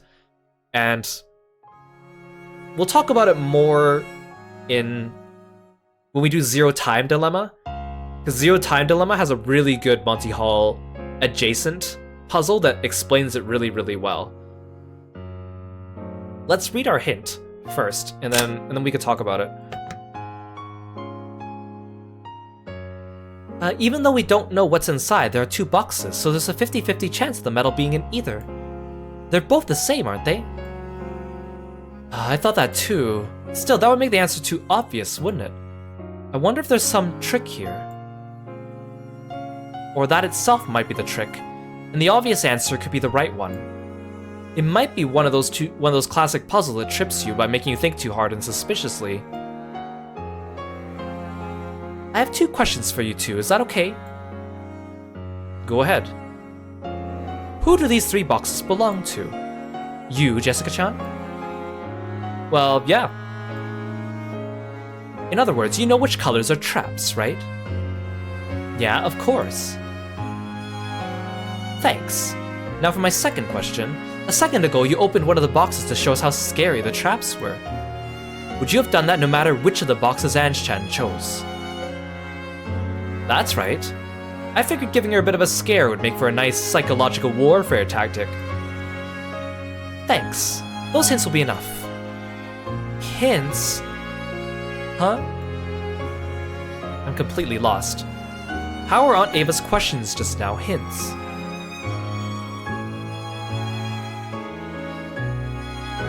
So, we'll give the answer to this one.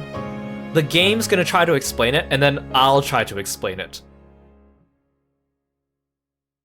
So the answer is C. The blue box has a higher probability. Oh, the odds are better for the blue box. And why is that? Well, I just sorta... Think back to the 15-slice cake you found the almond in. If there was only one almond, the odds of winning were 1 in 15, right? Yeah. 1 in 15. I figured that out when the cake first appeared. I thought that waiting for a lot of people to get wrong ones would make my chances for winning higher. But in the end, no matter when I ate my slice, the odds were still 1 in 15. Still, Ange-chan, what if the servants were also having cake? And it started with 20 slices. Huh? What? This is a party, right? It's not fair the servants don't get any cake, don't you think? So let's say it was originally a 20-slice cake. The servants took out 5 slices and then redecorated it as a 15-slice cake and let you choose a slice. If so, what would your chances of choosing the right slice be? If there were really 20 slices, then the chances would be 1 in 20. However, the servants know where the almond is, so they chose 5 slices for themselves that had no almonds. In other words, they removed the 5 losing slices. That would mean your chances of winning were 1 in 15, not 1 in 20. They took out losing slices, so the odds would obviously go up. Just now, Jessica-san did the same thing. Jessica-chan removed one of the 2 boxes you didn't choose. In other words, the odds that the remaining box you didn't choose was the winner went up a bit, right? I sorta get it, but not really. If you remove a losing box, it's only natural your chances of getting the right one go up. And just now, Jessica Onechan removed a losing box from the pair of boxes I didn't choose. So doesn't it make sense my odds of winning with one of those boxes went up? Now I'm getting confused. Actually, you really are incredible, Anshan. Even though you're only 6, you're trying to understand posterior probability, a concept in probability theory. Probability really is interesting. I'm sure you'll like it when you get into high school and college. Go and enjoy studying it all you can. Probability is actually a really interesting topic. Statistics in general is very interesting. And I mean, as a little aside, like, you can have all the scientific knowledge in the world, but when you read a scientific report, you have to have really good knowledge of statistics to understand whether how you should interpret it, and whether you think the conclusion is proper or not. Because science actually does come down a lot, especially medical science, comes down a lot to probability and statistics, and understanding how everything fits together. So taking like a statistics course is really useful, even just for like regular everyday life. Because you know how all the time on the news they say things like, you know, oh, a study found that 1 in 10 people do this, or like, you know, 1 person out of this like died to this medication. Sometimes you have to know some statistics and probability, really understand and interpret what your conclusion should be, and don't let other people do the thinking for you. My little head was already filled to the brim. Bewildered, I had to beg Aunt Ava for an explanation. Aunt Ava wore a bitter smile too. I'll bet she doesn't really get it herself.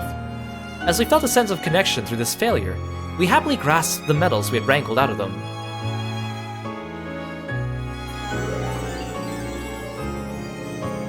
We got 2 medals.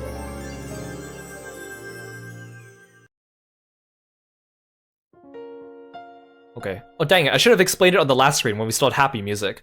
Okay, we'll do it with the somber music. So, The best way I think I can explain the Monty Hall problem is, imagine that there's 100 boxes, and one of them has a prize in it, and the other ones all have, let's say, traps, okay? And you have to pick one of those boxes, and you're trying to get the prize, okay? So you have a 1 in 100 chance. And let's say it's a game show, okay? So you pick the box, pick it up, you set it in front of you, and then the game show host goes, "Are you sure you want that one? You sure you don't want to switch?" And you say, no, I picked this one, I don't want to switch. So the game show host says, "Well, what if I do this?" And he opens, of the 99 other boxes that you didn't pick, he opens 98 of them. He opens all of them, except for one. And all of them have traps in them that he opens, except for the one that he doesn't open.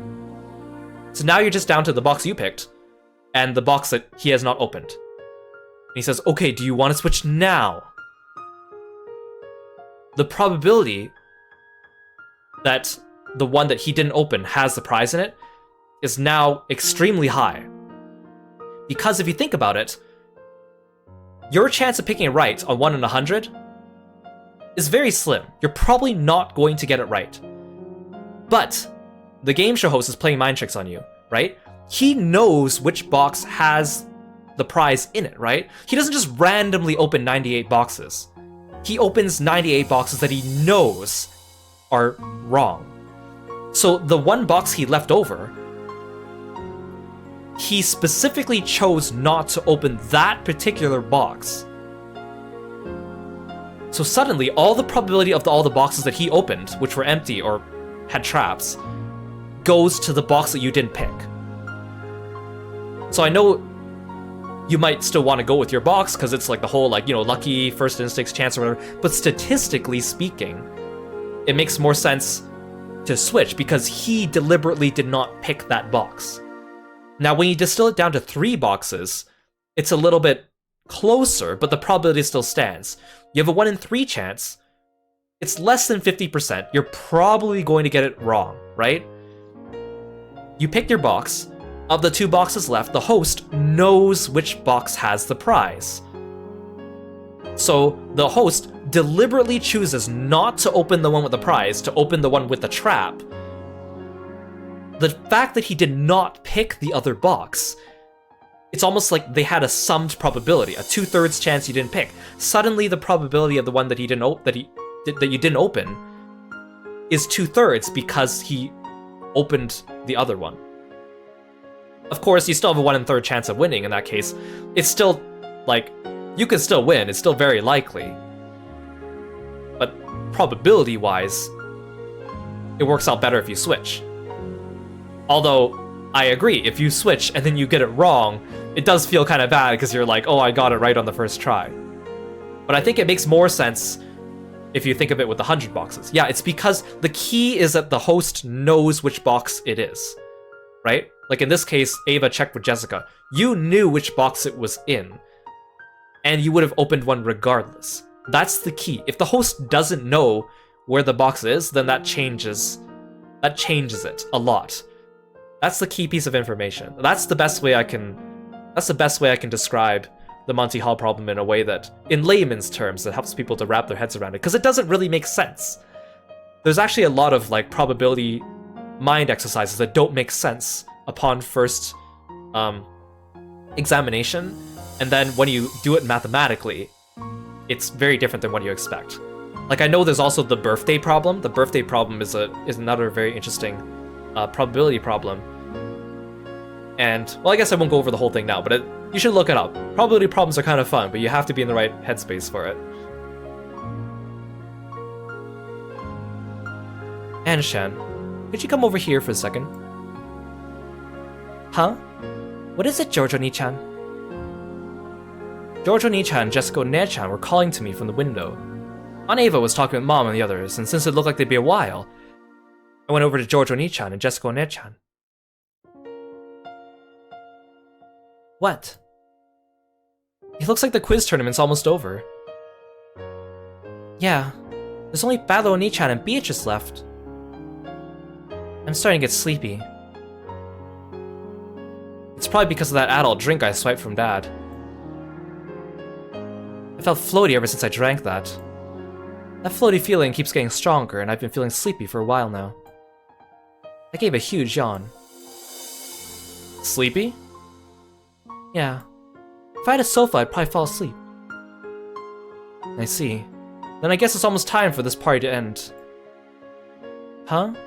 The party will end if I fall asleep. I just wanted to take a nap while everyone else kept having fun. Was our puzzle just now a hard one? Yeah. I still don't really get it. And I'm sleepy. It's called posterior probability. That's what we call it when the probability of something changes because we learn or fail to learn some piece of information. Hey, Nutmo, welcome to the stream. Thank you so much for following me. Also, wow, my bot's suddenly working again? What the heck? It's been broken for days. Now it's suddenly working again? I didn't even do anything. Well, thank you, Kirby bot, for working today. Yes, you guys are right. It's increased probability, but there is still a fair chance that the first box you picked has the prize. So it just boils down to numbers and whether you want to take the risk, really. Probability is fascinating.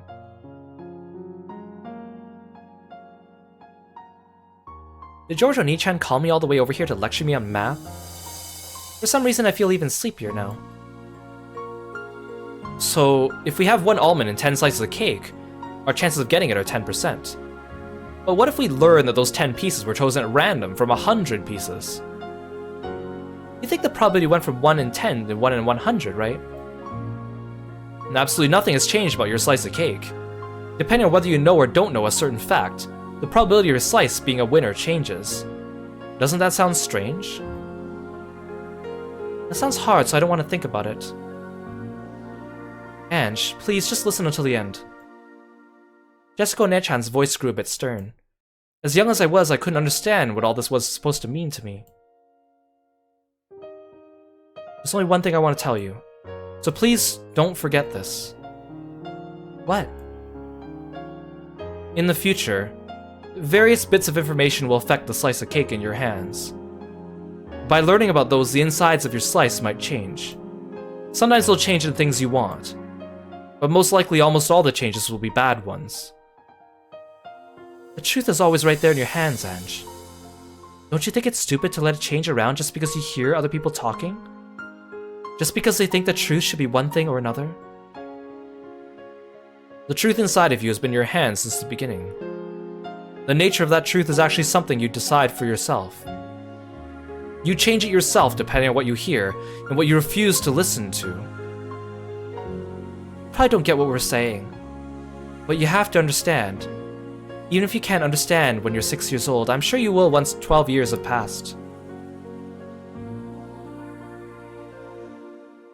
With very serious expressions on their faces, they grasped my shoulders as they spoke. I don't know what they're trying to tell me. The truth that lies in your hands is not unchangeable. You'll be interfered with in many ways that'll make it change. So if the truth in your hands is really important to you, you need to protect it yourself.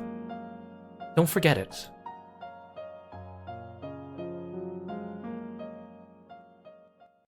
Yeah, this episode's really bittersweet. They do a good job of, like, masking it. Next is Oni-chan and Beatrice's puzzles, and then I'm done. Huh, really? Even though there are so many of us, it looks like it's finally over. How was it? Did you enjoy tonight's party? Yeah, it was fun, but I think I'm a bit sleepy. That's no surprise, considering how much we've been running around. I rubbed my eyes. I must have gotten really excited. Whenever I get excited, I always get tired afterwards. Right now, I'd rather have a sofa to lie on than medals. I've got a special puzzle just for you, but are you sure you want it? If you're sleepy, you can stop now. No, I've come this far, so I'll keep going. Ah. Oni-chan and Bito laughed at my yawn. Looks like it's time to call it a day. Indeed. Ange, let us leave my puzzle for later. It's too difficult to be solved by one with eyes as sleepy as that. No way. I've come this far and... I also want Oni-chan's medal.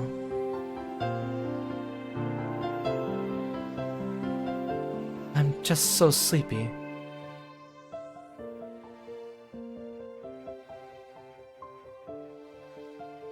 Ange drifted over to a chair in the corner of the room and plopped down onto it. Then she closed her eyes and sat there like a doll. It didn't take long before the cute sound of her breathing in her sleep could be heard. When she saw that Ange was finally asleep, Ito spoke softly. "Quiet, please, everyone. Ange fell asleep." When she spoke, the peaceful clatter that filled the room fell silent. Everyone looked down into Ange's sleeping face. Each of them wore an affectionate gaze, as if they just watched a baby drift off to sleep. "Did Ange have a good time?" "But of course. The feeling might not be so strong now, but one day she will surely remember tonight's party and understand how fun it was." "You're right. It was fun for us too, getting to play with Ange-chan." By this point, everyone was standing in a wide circle around Ange as she slept. Now that the guest of honor was asleep, this Halloween party had reached its conclusion.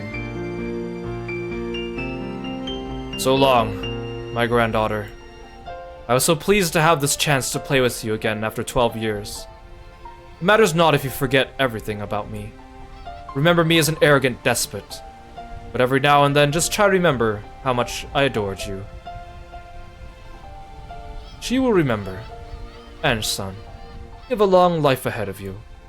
Even after 12 years, this is still much for you to experience. I pray you find this life meaningful and worthwhile. You are the final grandchild and daughter of the Ushimiya family.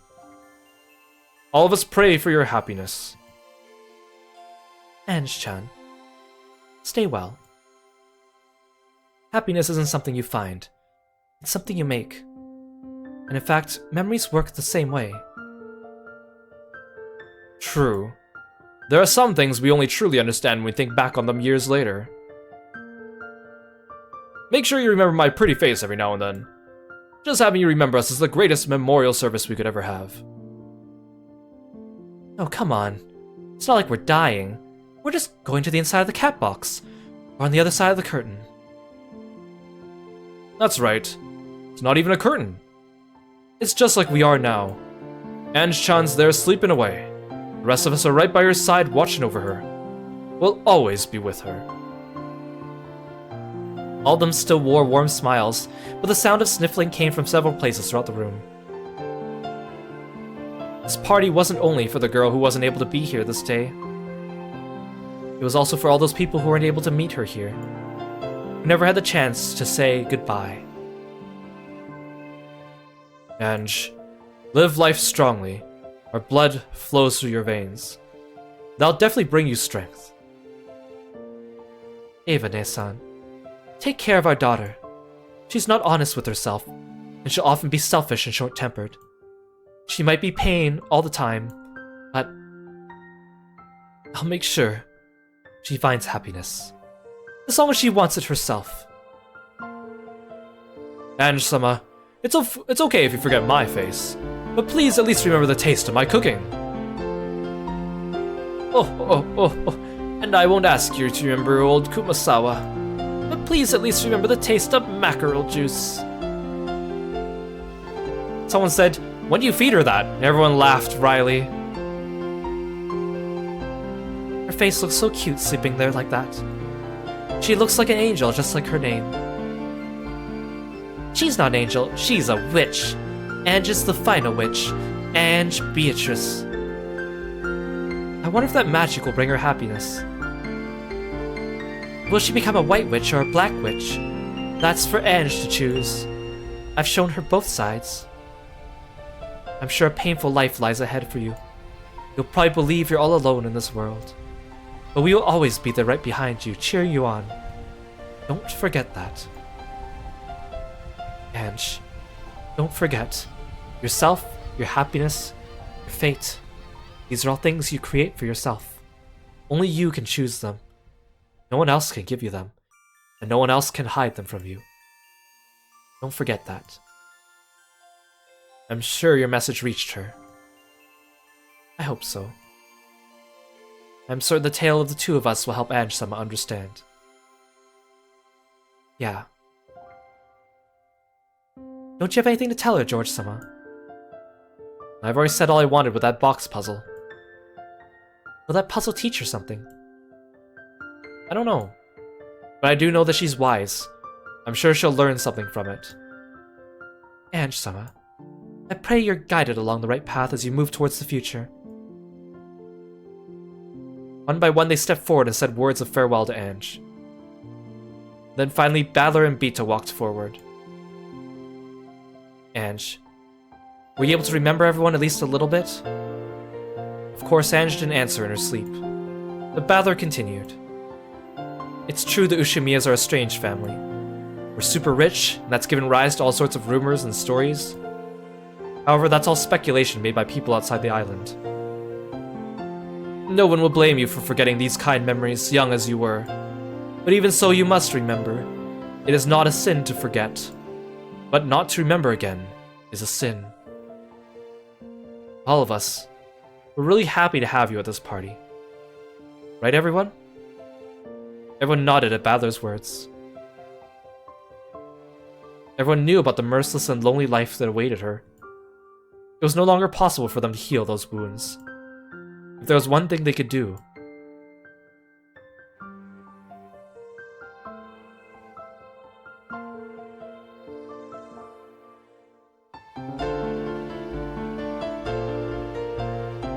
it was to make her remember what a kind, fun family she once had.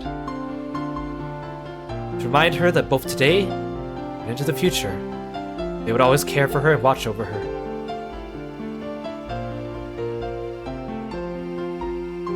It goes without saying that this is an illusion. You cannot come to Rokujima on October 4th, 1986. This whole party was shared. It was all but an illusion, created by the game master, Battler. But you remembered, right? You remembered the truth about how kind everyone was, and how much of a blast we all had at the family conferences, right? Ange breathed softly in her sleep. Who knows if those words truly reached her? Aunt Ava, take care of her. Do you really think I deserve to be her mother? I do. Even though your own sadness was so unbearable, you tried so hard to be a mother for Ange. But in the end, it's okay. Ange listened carefully. Battler grasped Ange's hand, then took Ava's hand and joined the two hands together. We know the tragic fate leads to a future where you two hurt each other. It's a sad thing for Ange, and just as sad for Aunt Ava. It would have been cruel to ask you to open your heart to her. Likewise, it would have been cruel to ask Aunt Ava to keep on overcoming her sadness after being rejected. Neither of you is at fault. Even so, we have no right to tell you to forgive her. So we won't. Just try and understand. It doesn't matter how long it takes, how far into the future it happens. Just try and understand, Aunt Ava. And every once in a while, remember us. I concur. And every once in a while remember this merry, cheerful, attractive paragon of a woman and chant my name and praise 3 times every day.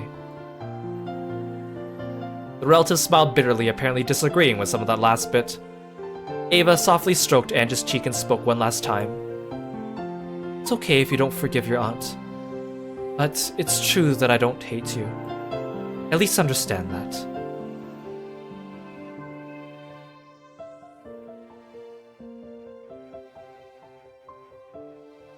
Ava wiped her eyes and slowly stood up. Hideyoshi held her shoulder and Rudolph and Kiria gathered around her too. Genji-san, would you mind carrying Ange to somewhere she can lie down? As you wish. Shall I take her to the guest house? It would be a little too sad to leave her there all alone. You're right. Could you carry her to a sofa in the parlor?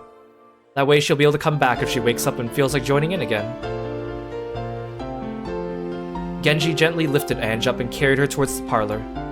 Everyone continued to watch over her as she left. Shannon, Cannon, in the end, how many medals did Ange gather? She got 17 medals. I see. Then place this by her pillow. Yes, as you wish. Genji carried Ange to the parlor and sat her down on the sofa. Shannon quietly laid a warm blanket on top of her. Cannon placed a message card by her pillow, along with that thing Kinzo handed them. The message card read as follows. We'll all be with you. Always. From the whole Ushimiya family. And there, right by her pillow, was the gift from Kinzo. Yeah, it's 17 because, remember, the servants and Nanjo also gave puzzles as well. But Jessica and George doubled up, and Ange did not get the puzzle from Badler and Beatrice. So that's why it's not 18.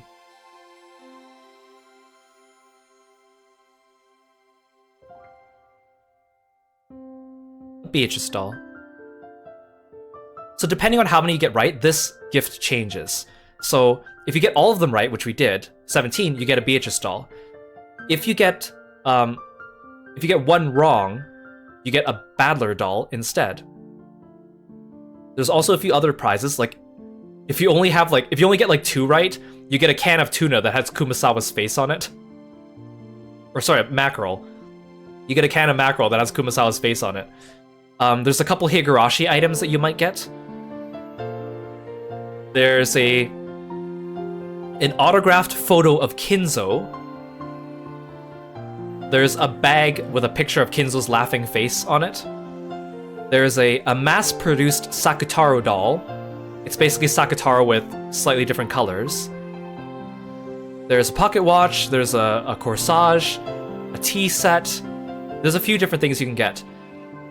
In the original version of the game too, you could also hack it to get more than the amount of medals. You can get more than 17 medals, and if you do, you get a Mr. Tomitake Jiro doll, which I don't know who that is. Actually, let's look that up.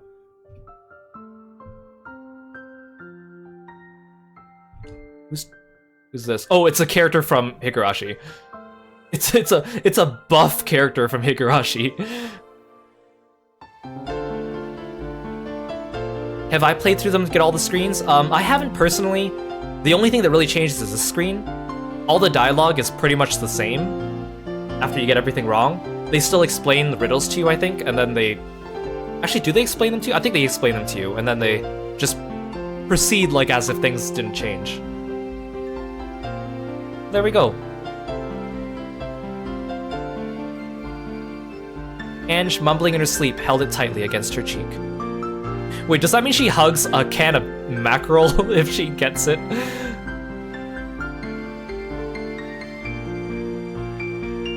Let us go. We mustn't wake her.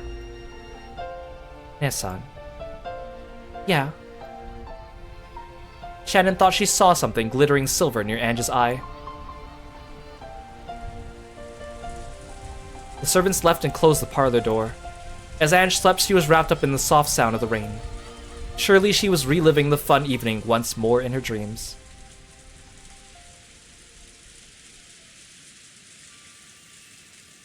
Gosh, I was like tearing up in the middle of reading that. I was trying so hard to hold it back. The music doesn't help either. It's so beautiful but sad.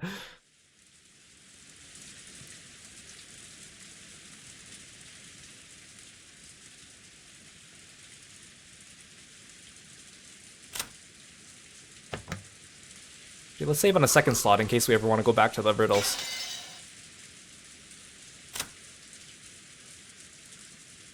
You still have anything on this page? Okay, still nothing over here. Oh, thank you for the stretch, Kieran. I really appreciate it. You guys should all stretch too, man. So my primary reason for last time we streamed Umineko, I stopped a little early, was because I wanted all the Halloween party and the riddles to be in one stream. And it was fun. It was fun going over the riddles, even though I had already done them before. But it was fun seeing you guys trying them out and talking back and forth and guessing different things. But, as you noticed, this is only episode 8, part 2. And we still have quite a bit more to go, so you might think, hey, this is actually a pretty good send-off for Ange. And I agree, it's very emotional, it's very sad. but there's more to come. Now, next stream, I won't be streaming tomorrow because I have another commitment, so we'll stream on Monday, and I want to keep going with Umineko. Something to let you know, I'm gonna slightly spoil you on something to look forward to the next episode, just to whet your appetite. Next episode, we're gonna spend the entire stream doing one riddle. You might be like, why, Kiro?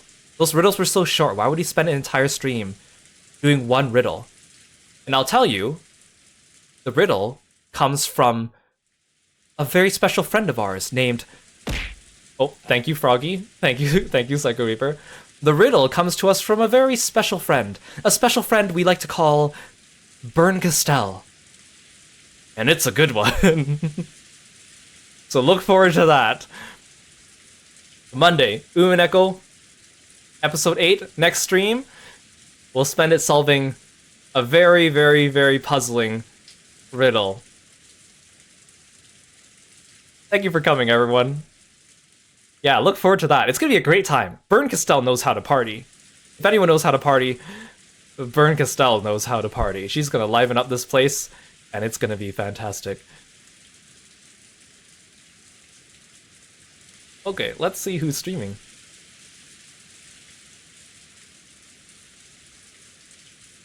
Okay, Lei is streaming. She's streaming The Sims, and she's playing with Lily and Melly. I think they're making some of our mutual friends in Sims.